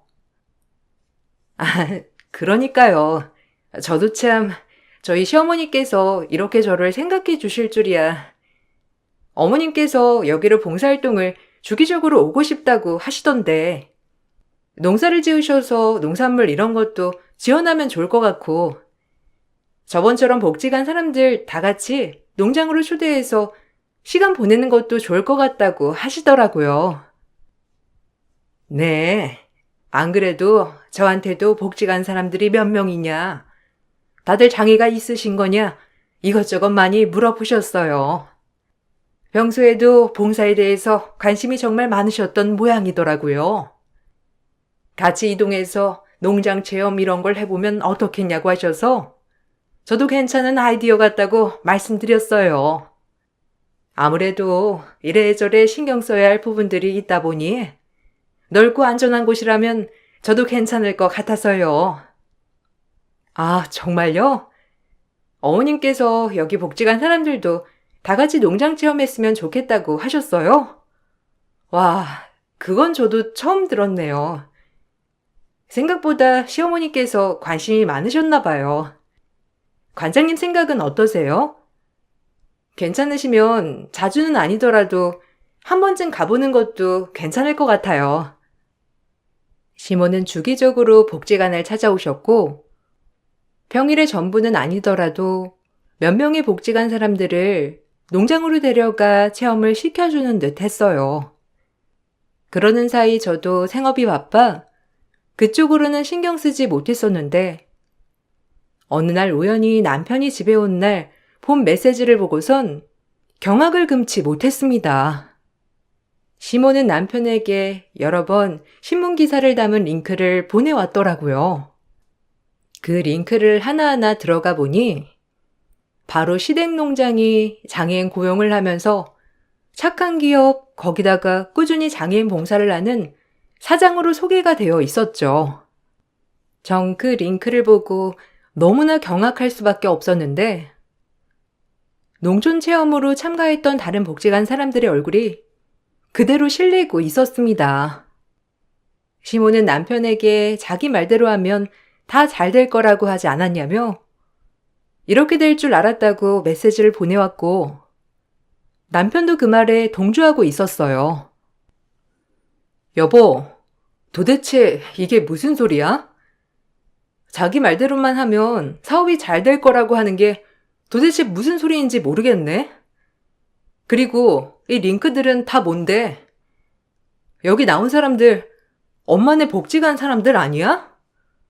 왜 다 작업하고 있는 사진들이고 거기다가 장애인 고용기업은 도대체 무슨 말이야? 그런 거 아니야. 지금 무슨 소리를 하는 거야? 그냥 사진이 그렇게 찍힌 것 뿐이고 이 사람들을 고용한 걸로 보이려고 한 게 아니라 사실은 우리도 농장에 조금 몸이 불편한 분들 고용을 하고 있기는 하거든. 근데 사진 찍히는 걸 너무 싫어하셔가지고 그냥 그 농촌 체험한 거 사진 보냈더니만 이렇게 대문짝만하게 보내버렸네. 그래도 이거 지역신문이라서 많이 안 보니까 괜찮아. 도대체 지금 뭐 하자는 건데? 당신 복지관 사람들 깨워서 농촌 체험 시켜준다고 말하고 일 시킨 건 아니겠지? 이거 기사 잘못된 거잖아. 당장 전화해서 기사 내리라고 해. 잘못된 거라고. 그리고 어머님이 이렇게 메시지 보내시는 건 도대체 뭔데? 이미 어머님이며 당신이며 알고 있었던 거 아니야? 왜 남의 핸드폰을 뒤져? 당신 아무리 그래도 프라이버시는 지켜줘야 하는 거 아니야? 남의 핸드폰을 다 뒤지면 어떡해? 당신 진짜 어이없다. 내가 당신 핸드폰 내 마음대로 뒤지고 해석해도 되는 거야? 아니잖아. 나 이건 정말 기분 나빠. 초점을 흐리고 화를 내는 남편의 말에 전 어처구니가 없었고, 전 남편에게 복지관에도 다 말할 거라며 말을 했어요. 그러더니 며칠 지나지 않아 시모가 집으로 찾아왔습니다. 결혼하기 전 상견례 자리에서도 봤던 그 싸늘한 얼굴로 저를 보면서 막말을 퍼부으셨죠. 가진 거 없이 시집을 왔으면 조용히 입 다물고라도 있어야지. 어디서 건방지게 사업을 방해해? 그리고 네가 봤어? 네가 봐가지고 우리가 장애인들 일 시켰다고 그런 막말을 하는 거니? 안 그래도 내가 너 이럴까 봐서 말을 하지도 않았던 거야. 사업을 하려면 어느 정도 부풀려지는 것도 있어야 하고 그래야 사업이 잘 되는 거야.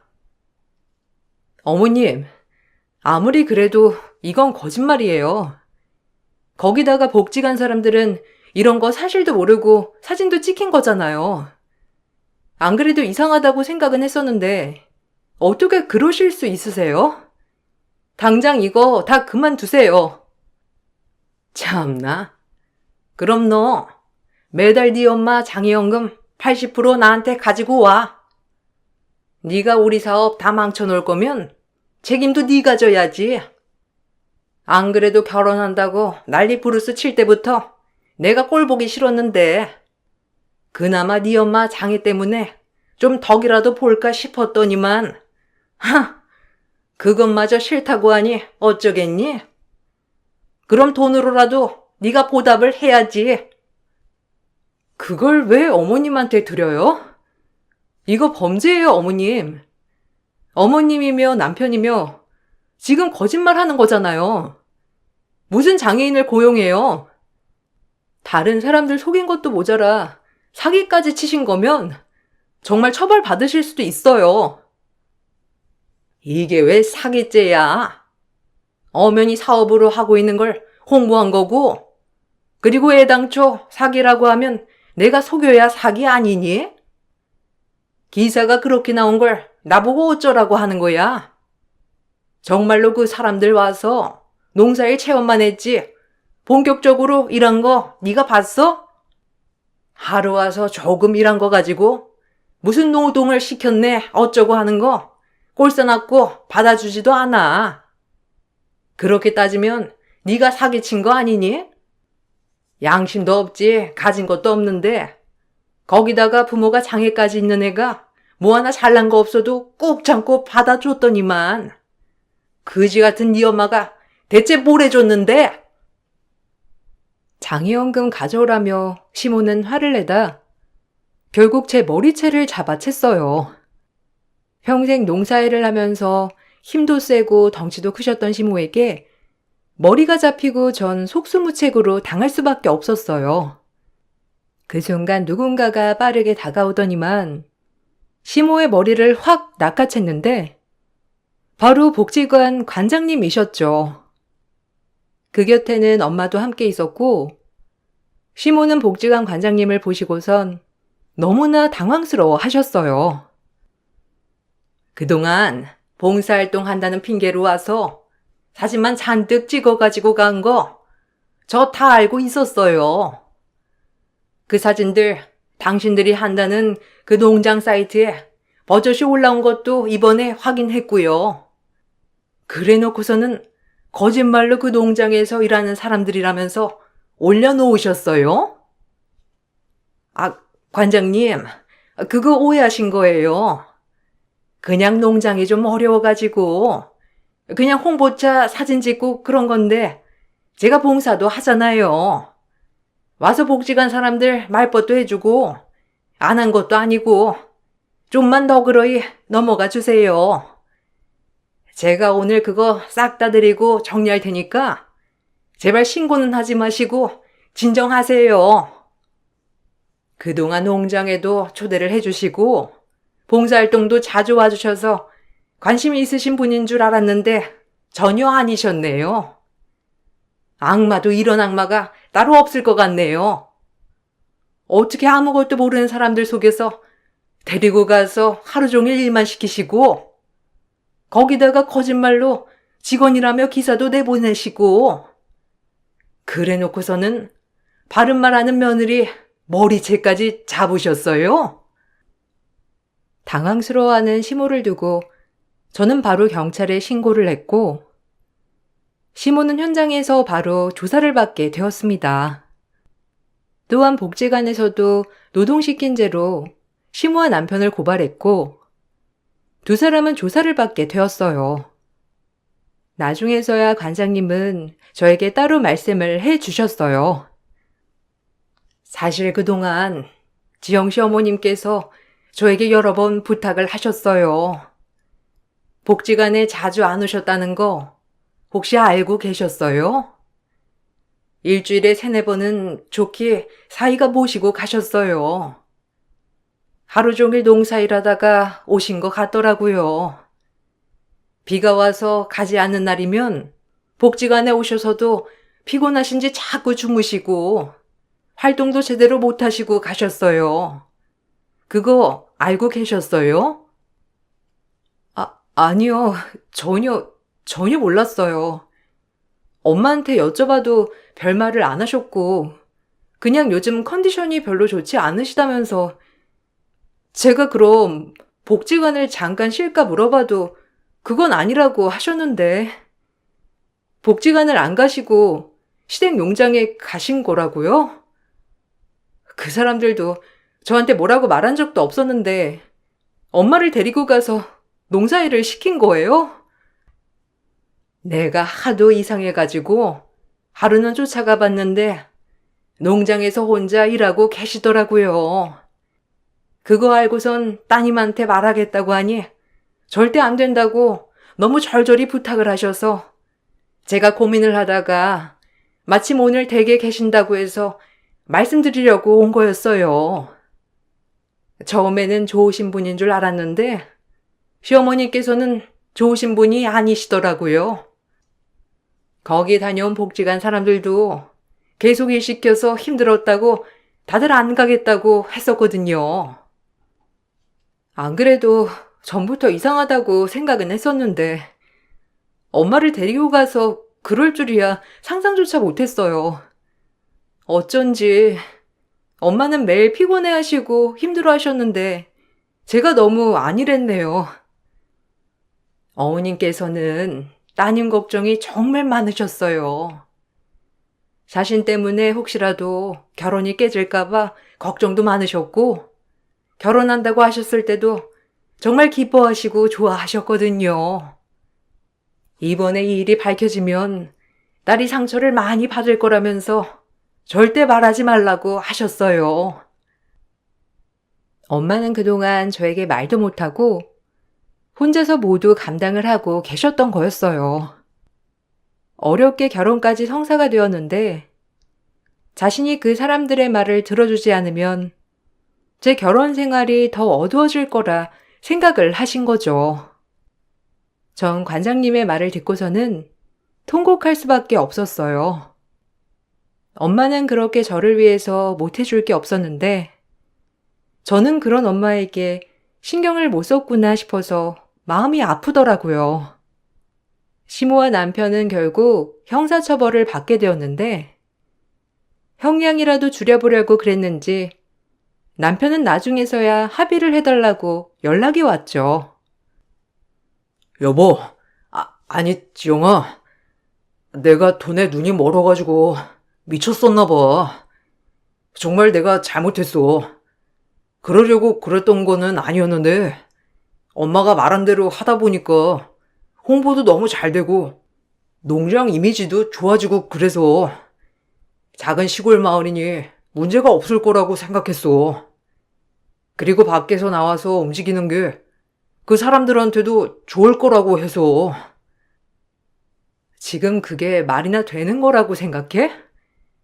하루 종일 농사일도 안 해본 사람을 끌고 가서 내내 일만 시키고 그렇다고 해서 인건비를 주기를 했어, 뭘 했어. 그래 놓고서는 내가 그거 알고 나니까 네 엄마는 나한테 뭐라고 했니? 뭐? 장애연금을 가지고 오라고? 네가 얼마나 잘났다고 그딴 말을 쏟아낼 수가 있어. 지영아, 진정해. 그래도 우리 엄마 잘 살아보려고 그런 거잖아. 솔직히 엄마가 그때는 장모님한테도 잘해드리고 좋았잖아. 우리 사이도 그때만큼 좋았던 적 없었잖아.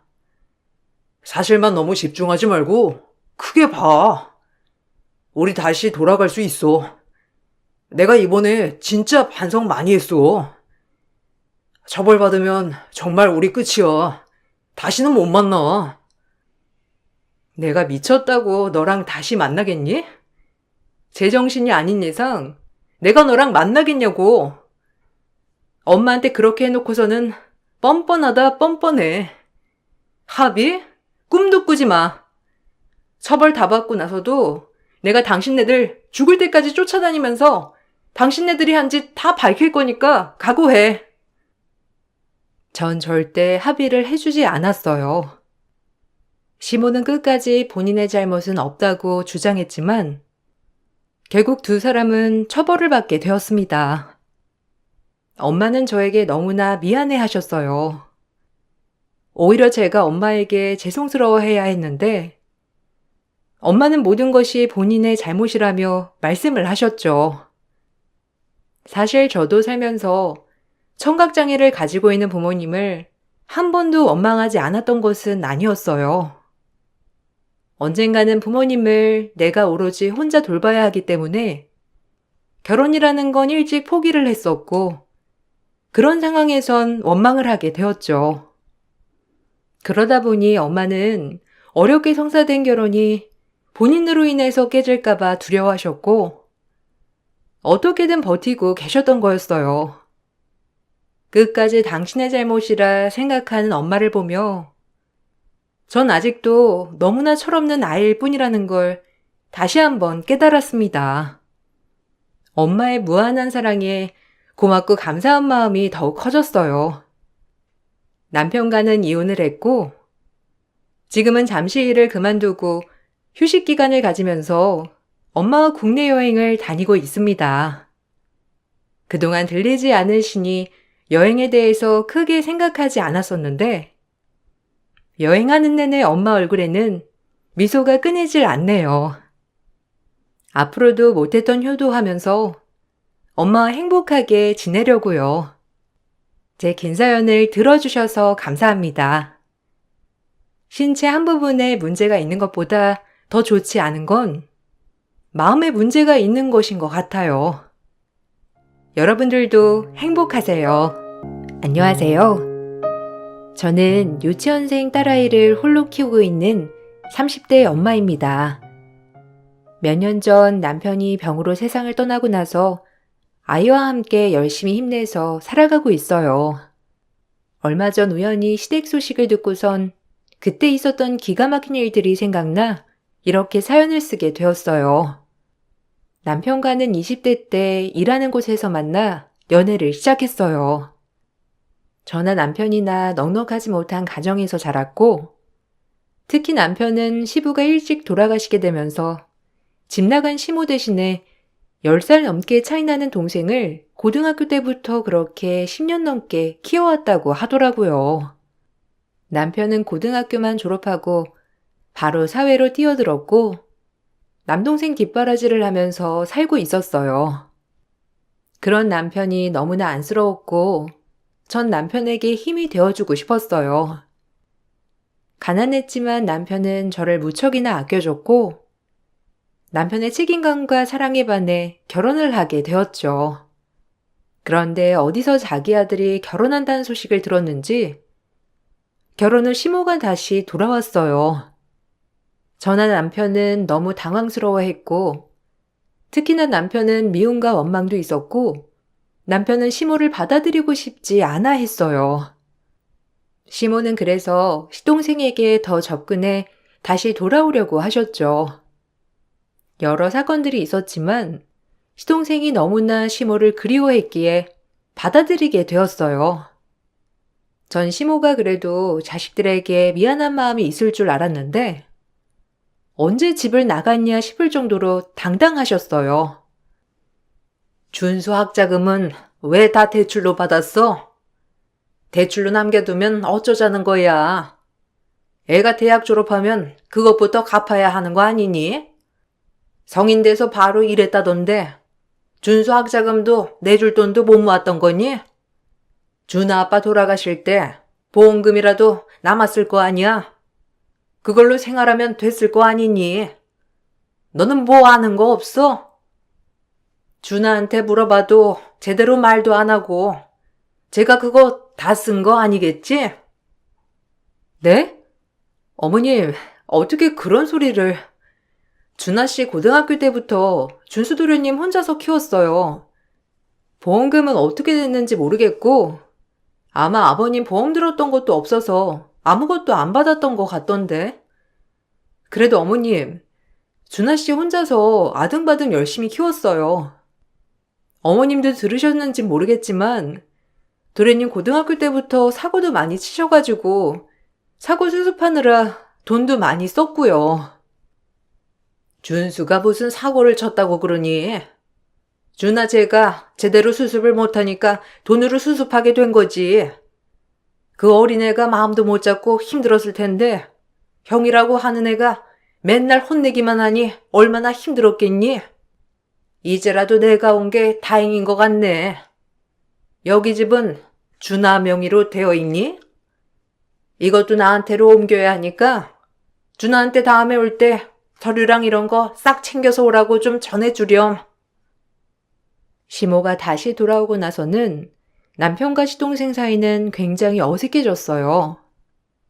남편은 시모를 받아주고 싶어 하지 않았지만 시동생은 당연히 시모를 받아줘야 한다는 입장이었고 갈등이 점점 더 깊어갔죠. 특히나 시모는 남편이 10년 넘게 시동생을 돌봐왔던 것이 잘못됐다고 하셨어요. 그럴 때마다 남편과 크게 다투시기도 했지만 시모는 남편에게 미안한 마음은커녕 오히려 엄마를 무시한다면서 기분 나빠하셨죠. 원래 시동생과 남편이 같이 살고 있었는데 저희가 결혼하면서 셋이서 한 집에서 살다가 시모가 오고 나서는 저희가 어쩔 수 없이 나가 살게 되었어요. 명의는 남편 명의로 되어 있었지만 그것까지 넘겨주라는 시모 말을 듣고선 너무 어이가 없더라고요. 더 어처구니가 없는 건 시동생의 태도였어요. 어느 날인가 저희 집에 시동생이 찾아와 같이 밥을 먹었던 적이 있었어요. 형, 엄마한테 왜 집 명의 안 넘겨줘? 그래도 아빠 이름으로 돼 있었던 거 돌아가시고 형이 성인이고 첫째니까 형한테 넘겼던 거잖아. 솔직히 말하면 내가 그때 어려서 잘 모르는 것도 있고 따지고 보면 아빠가 남긴 재산 그게 유일한데 거기에 내 몫도 있는 거 아니야? 형이 우리 집에 신혼집 차리겠다고 했을 때도 나 기분 좋지 않았지만 그래도 좋은 게 좋은 거다 생각했어. 근데 이제 엄마가 갔으면 말은 달라지지. 뭐가 달라진다는 거야? 달라질 거 하나 없어. 그지? 아빠가 남긴 유일한 재산이야.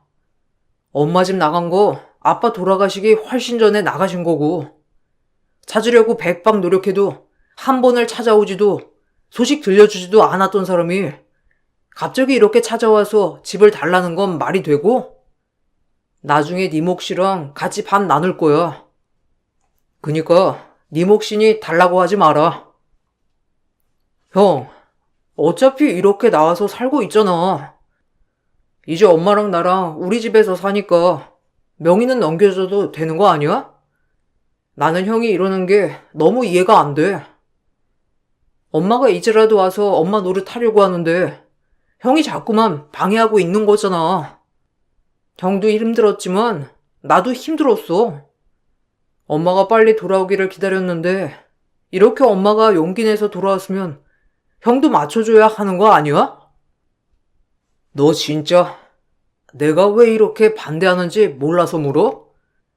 형이라고 엄마가 안 보고 싶었겠냐? 그런데 아빠 계셨을 때야 그랬다 치더라도 돌아가신 거 뻔히 알면서도 아는 건 그냥 우리끼리 알아서 살란 말 아니겠어? 지금껏 연락 한 통도 없고 외가에서도 우리 다 외면하기만 했는데 그걸 뻔히 알면서도 네가 어떻게 그런 식으로 말할 수가 있어? 너랑 이런 얘기하면서 다투는 것도 싫어. 나도 형이랑 이렇게 다투는 거 싫어. 그렇지만 앞으로 엄마랑도 잘 지내고 싶어. 그러니까 형이 좀 이해해줘. 형도 엄마 보고 싶었다며. 나는 앞으로 엄마랑 평생 살 생각이니까 형이 명의 엄마한테로 돌려주던지 해. 시동생은 당연히 시댁집 명의를 시모에게 주어야 한다고 했지만 남편은 끝까지 반대를 했어요. 무슨 꿍꿍이로 다시 돌아온 건지 모른다는 게 남편의 속마음이었습니다. 그도 그럴 것이 시모는 시부가 돌아가신 걸 애초에 알고 계시더라고요. 아마 소식은 계속 듣고 있었던 것 같은데 그 어린 자식들이 고생하며 살고 있는 걸 알면서 한 번을 들여다보지도 찾아오지도 않았었는데 갑자기 이렇게 찾아온 게 수상하다고 남편은 생각을 했어요. 결혼하고 얼마 안 있고 시모는 저를 호출했어요. 급하게 할 말이 있다면서 말을 꺼내셨죠. 아무리 그래도 시댁에는 주말마다 와서 들여다보고 해야 하는 거 아니니? 내가 그래도 준아 엄마고 시어머니인데 이렇게 한번 얼굴 보는 게 힘들었어요, 원.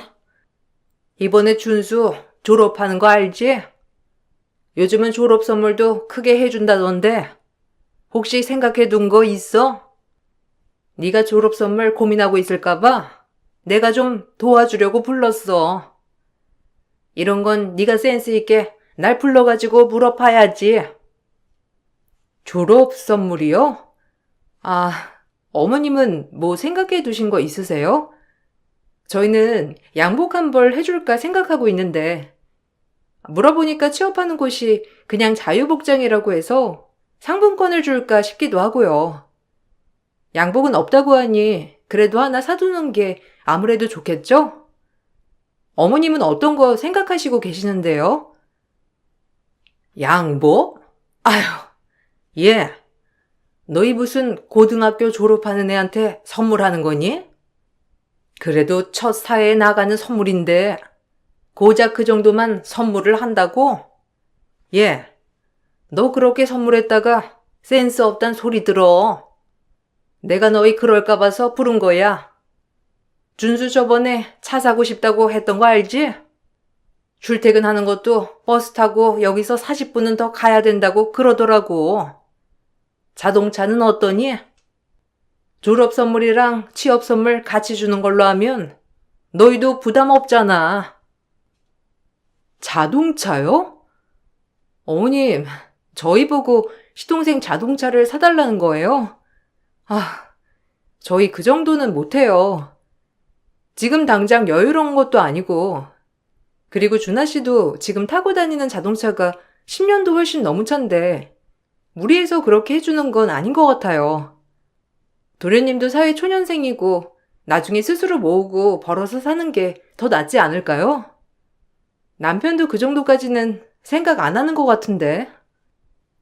어느 집에서 졸업 선물이랑 취업 선물로 양복을 해줘. 너희가 뭘 몰라서 그래.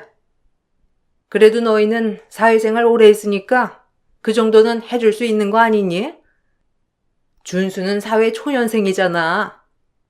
이제 막 취업해서 돈 벌 텐데 언제 벌어서 언제 차를 사니? 여기서 출퇴근하는 것도 힘든데 동생 아까운 거 생각해서 그 정도는 좀 생각을 해봐. 준아한테 말하려고 해도 걔는 내 말을 듣지도 않잖니. 당당하게 시동생 차를 요구하는 시모를 보며 이게 뭔가 싶은 생각이 들었어요. 저희 사정을 뻔히 알면서도 차 한 대를 떡하니 해주라는 게 그냥 말이 안 되는 얘기였는데도 시모는 끝까지 차를 사달라고 하더라고요. 남편도 그 말을 듣고서는 상종할 가치도 없다고 했어요. 결국 차까지 사준 건 아니었지만 시동생은 무슨 얘기를 들었는지 저희한테 너무 서운해 하더라고요. 점점 저희와 시모, 시동생은 갈등이 많아졌고 서로 잘 만나지도 않게 되었어요. 시동생을 살뜰하게 챙겼던 남편도 점점 동생과 거리를 두더라고요. 그래도 저희는 최소한의 도리는 하려고 노력했는데 명절이나 어버이날 생신 때마다 용돈도 보내드리고 가끔씩 식사 자리도 마련했죠. 그때마다 시모는 시동생과 남편을 비교하면서 저희가 더 잘하기만을 바라셨어요. 이번에 준수가 보너스 받은 걸로 뭐 해줬는지 아니? 나 해외여행 가라고 비행기 티켓도 끊어주고 숙소도 잡아줬어. 다음 달에 가는데 내가 무슨 복이라고. 아들 복 하나는 있는 것 같아. 너희는 회사에서 보너스 이런 거 안 받니? 어떻게 한 번을 챙기러를 안 와? 저번에 준수 여자친구도 와서 인사하고 갔는데 준수 여자친구도 봤니? 애가 아주 그냥 싹싹하고 올 때마다 선물 하나씩 들고 오는데 얼마나 이쁜지 몰라. 아, 그래요? 보너스 받았는지 몰랐네요. 저번에 남편 보너스 받은 거 시동생이 빌려달라고 해서 빌려줬는데 이번에 보너스 받았대요? 남편이 급하게 쓸 데 있다고 해서 다시 달라고 했는데 돈 없다고 했거든요. 나중에 물어봐야 되겠네요. 걔가 그냥 깜빡했겠지 뭐. 안 주려고 했겠니? 그나저나 네 시동생 여자친구 좀 만나봐. 애가 진짜 싹싹하니 좋더라고. 너는 영 애교도 없고 무뚝뚝하잖니. 걔가 요즘 애들답지 않게 얼마나 싹싹한지 몰라. 내가 그거 보고 딱 우리 준수 짝으로 맞다 생각을 했다니까.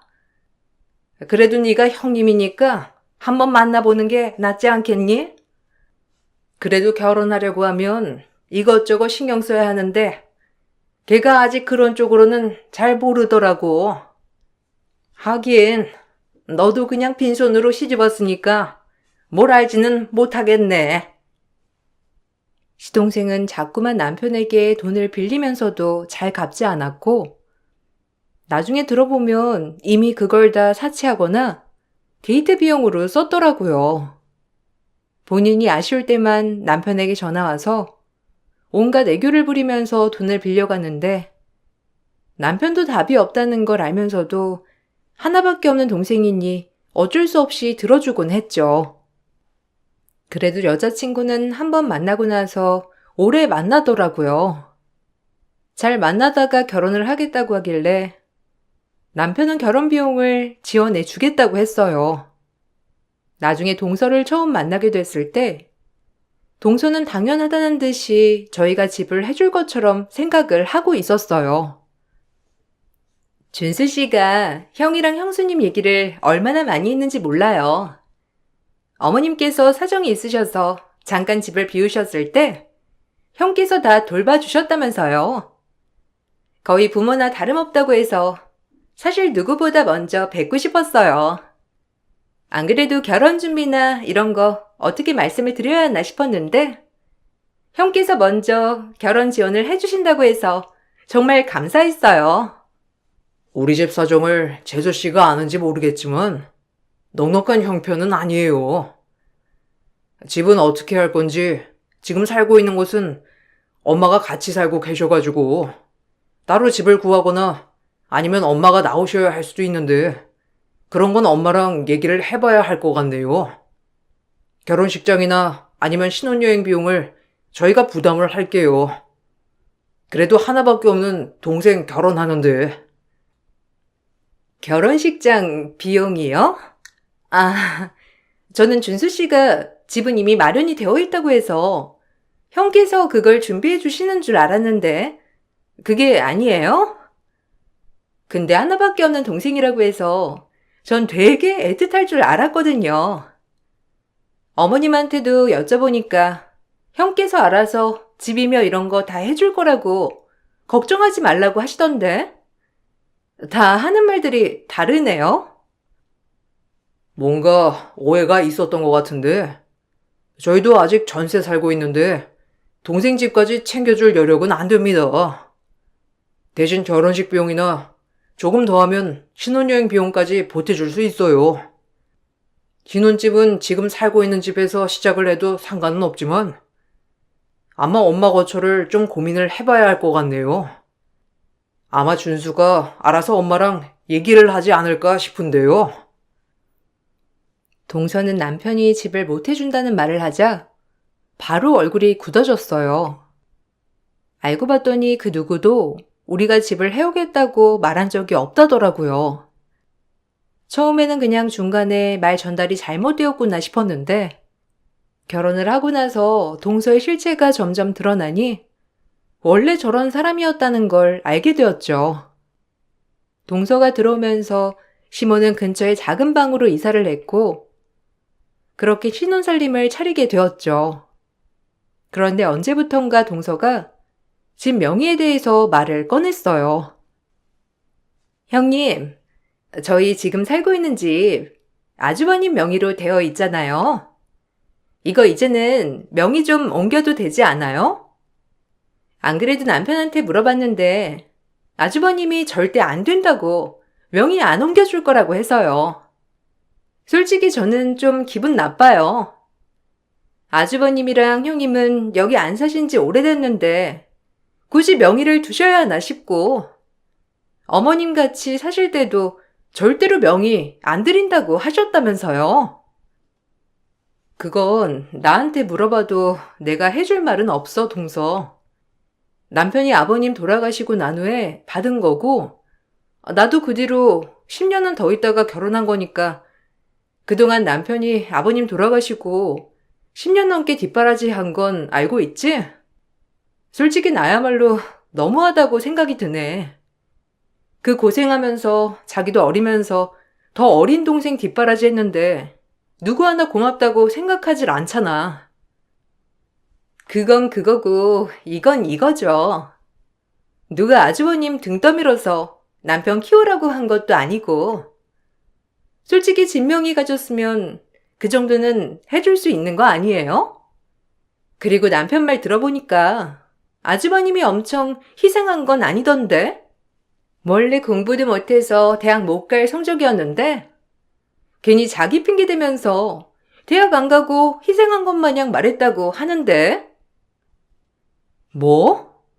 동서, 그거 잘못 알고 있는 거야.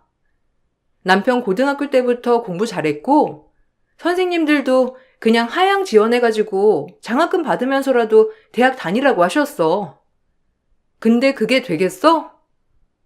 대학만 합격하면 다가 아니라 생활을 해야 하는데 대학 다녀버리면 생활비는 누가 벌어? 고등학교 때 선생님들이 어느 정도 봐줬다고 하지만 대학 가서도 되겠냐고. 동서 그런 말 함부로 하지 마. 형님이야말로 제대로 알고 계신 거 맞아요?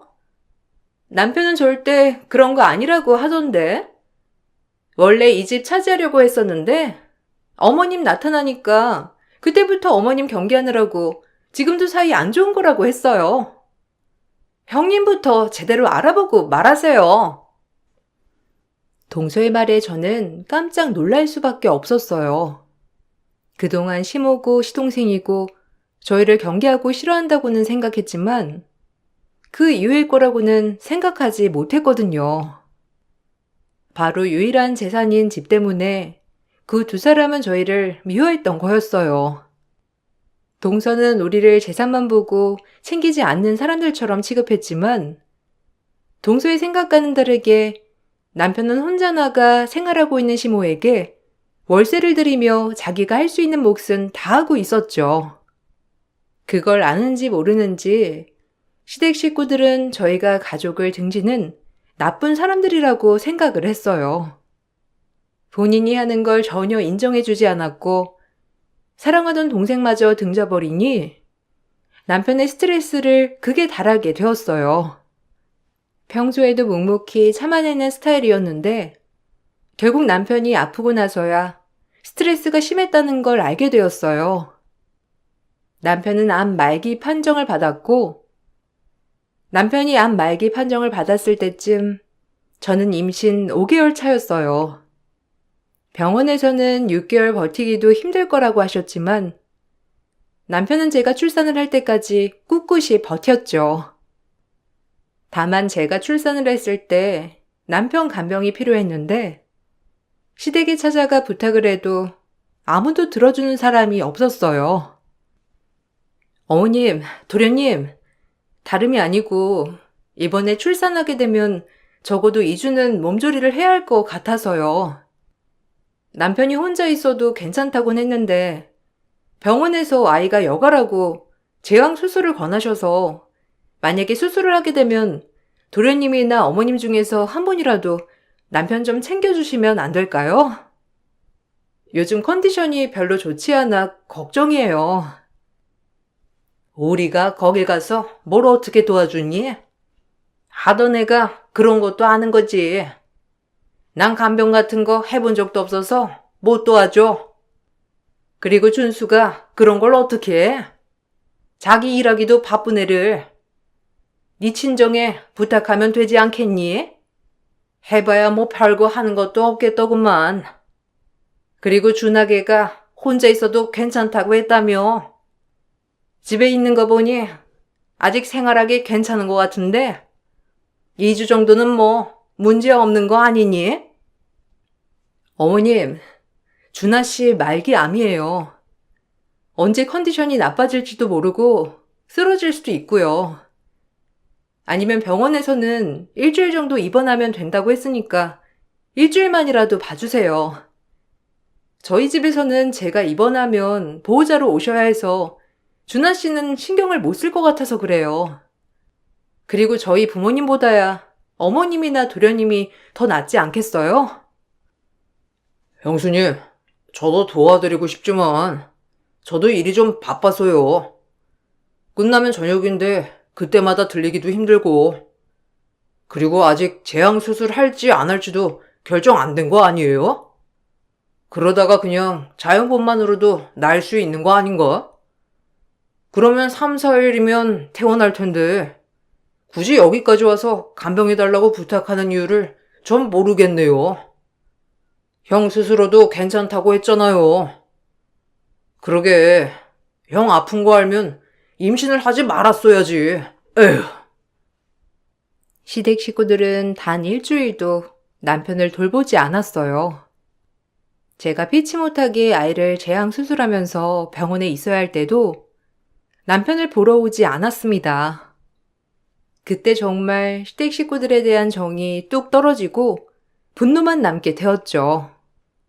출산을 하고 전 바로 집으로 향했고 산후조리를 생각할 틈도 없이 남편 간병하고 신생아이를 돌보느라 정신이 없었죠. 점점 기력을 잃어가던 남편은 그래도 아이를 보면서 힘을 냈어요. 짧은 기간이었지만 남편과 아이를 함께 봤던 5개월의 시간이 정말 꿈만같이 행복했습니다. 결국 남편은 아이가 6개월이 되던 때 세상을 떠났어요. 장례식장에서 시댁 식구들은 남편이 사망 사실에는 관심이 없고 남겨진 진명의를 어떻게 할 것인지만 혈안이 되어 난리를 피웠습니다. 그러게, 내가 걔 죽기 전에 재산 정리하자고 했잖니. 이게 지금 무슨 꼴이야 정말. 너 그 집 네가 가지고 갈 건 아니지? 너 진짜 그렇게 하면 양심 없는 거 알고 있지? 지금까지 쭉 네 시동생이랑 내가 살았는데 네 남편 명의로 되어 있다고 그거 욕심내면 안 된다. 장례 끝나면 바로 재산 정리 좀 하자. 남은 사람은 살아야 할 거 아니야? 어머님, 나중에요. 지금 당장 그 얘기 하고 싶지 않아요. 남편이 어머님이랑 시동생한테 편지 남겼는데 그거 보셨어요? 거기에 집 어떻게 하겠다 그런 내용은 없었나요? 남편 유언으로 남길 거라서 거기 아마 쓰여 있을 것 같은데 거기 나온 대로 할게요. 그리고 지금은 장례 중이잖아요. 어머님 자식 이렇게 떠난 거 슬프지 않으세요? 슬프지. 슬픈데 그건 그거고 이건 이거야. 걔가 그니까 겉으로 뭘 표현해야 속에 병이 안 쌓이는 거지. 너는 건강관리를 안 해주고 뭐 했니? 네가 안 하면 옆에서 건강 좀 잘 챙기게 해줘야 하는 거 아니니? 그 젊은 나이에 암 걸리는 거는 생활이 잘못돼서야. 네가 제대로 잘 챙겼으면 암 걸려서 이렇게 죽었을 것 같아? 나 슬픈 거 생각하는 것보다 네 탓 좀 해라. 어머님, 그게 무슨 말씀이세요? 남편이 얼마나 스트레스 받았는지 모르세요? 허구한 날 맨날 월세 내야 한다고 연락은 오면서 남편 잘 살고 있는지 힘든 건 없는지 하나도 안 궁금해 하셨잖아요. 단지 돈은 언제 입금하는지, 집 명의는 언제 바꿀 건지 그것만 물어보셨던 건 아세요? 시동생도 남편한테 매번 돈 빌리고 갚지도 않고 그러면서 바라는 건 많고 혼자서 얼마나 끙끙 앓았는지 아시냐고요. 형수님, 진짜 보자 하니까? 우리가 뭘 잘못했다고 장례식장에서 이렇게 큰 소리예요? 지금 원망해야 할 건 저희가 아니고 형수님이에요. 그렇게 건강하던 형이 형수랑 결혼하고 나서 암에 걸렸는데 우리가 형수를 원망하면 원망했지. 형수한테 욕이나 안 한 걸 다행으로 아세요. 집안에 귀한 아들 이렇게 보내게 해놓고서는 우릴 탓해요? 참나 어이가 없어서요 원. 조카 봐서 잡는 줄이나 아세요? 시모와 시동생 동서는 장례식을 시작하고 난리가 난 후로 한 번을 오지 않았고 전 친정 식구들과 겨우겨우 마음을 잡고 남편을 보내줬습니다. 장례식이 끝난 이후로 정신을 차리지 못했고 결국 전 집을 정리해 친정으로 들어가게 되었어요. 근데 이상하게 시댁 식구들이 시댁집을 어떻게 할 건지 연락이 없더라고요. 남편이 유언한 내용이 편지에 있을 테고 시댁에서는 이걸 받아봤을 테니 그걸 보내주라고 여러 번 연락을 해도 답변이 없었어요. 그때 당시는 저도 너무 힘들어 신경 쓸 겨를이 없었고 저 역시 그 뒤로 그냥 잊어버리게 되었죠. 한 1년은 저도 직장을 그만두고 방황을 했는데 오로지 아이만 보면서 친정에서 육아를 했고 친정 부모님께서는 제가 정신 차리기만을 기다리셨어요. 아이가 돌이 지나고 나서 전 그때서야 정신을 차리게 되었습니다. 넉넉하지 않은 형편에서도 친정 부모님은 저와 딸을 위해서 정말 많이 노력하셨죠. 아이의 첫 생일 때 친정 부모님께서 제 손을 붙잡고 아이가 이제 기댈 사람은 오로지 저뿐이라면서 힘을 내라고 말해 주셨어요. 그 말을 듣고선 전 정신이 번뜩 들었습니다. 그 뒤로 부랴부랴 취업 자리를 알아보게 되었지만 나이도 있었고 거기다가 어린 나이도 있었던 저에게 좋은 기회는 찾아오지 않았어요. 한동안 취업 준비에 열을 올리던 그때 남편이 사망하고 1년이 지나 한 지인분께서 제 사정을 아시고 취업 자리를 알아봐 주겠다며 면접 자리에 오라고 하셨어요. 낮에는 부모님이 다 출근을 하셔서 아이와 같이 갈 수밖에 없다고 말씀드렸더니 괜찮다면서 제 사정을 다 봐주셨죠. 2살 배기 딸을 등에 업고 면접을 가게 되었는데 그때 낯이 익은 얼굴이 보이더라고요. 어머, 설마 형님? 어머, 여기까지는 어쩐 일이에요? 아주버님 죽고 나서는 집도 다 처분하고 사라졌다고 하던데. 뭐 설마 여기 면접 보러 오신 거예요? 와, 우리 회사가 이렇게 아무나 면접까지 붙이는 곳이었나? 등 뒤에는 뭐예요? 설마 아이까지 같이 데리고 면접 보러 온 거예요? 형님, 아무리 세상살이 모른다고 하지만 이건 좀 아니지 않아요? 아, 동서, 오랜만이야. 안 그래도 어머님이랑 도련님한테는 내가 연락을 계속 했었는데 내 연락은 받질 않으시네. 안 그래도 드릴 말씀도 있었는데 동서 만난 김에 동서한테 부탁해야 되겠다. 오늘 나 여기 면접 보러 왔어. 남편 떠나고 나서 직장이랑 다 정리했었거든. 이제 정신 차리고 취업해야지. 아직 어머님 전화번호 안 바뀌셨지? 내 전화는 통 안 받으시더라고. 형님 같으면 전화 받고 싶으시겠어요? 아들이 잘못됐는데 며느리가 예쁘겠어요? 그나저나 형님 여기에 취업하시려고요? 저도 여기 엄청 어렵게 들어왔는데 형님이 여길요? 뭐 청소직도 회사에서 뽑나? 아니 면접을 올 거면 좀 제대로 갖추고 와야지. 누가 미쳤다고 애엄마를 뽑아요.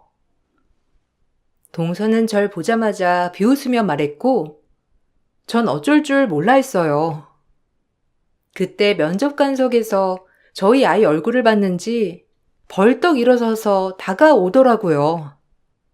동서는 그 사람 얼굴을 보더니 갑자기 정중하게 인사를 했는데 그 사람은 회사 이사였습니다. 사장님께서 부탁을 해 혹시 아이를 업고 있는 사람이 면접을 보러 오면 바로 사장실로 올려보내라고 했다며 저에게 사장실까지 안내를 해주셨어요.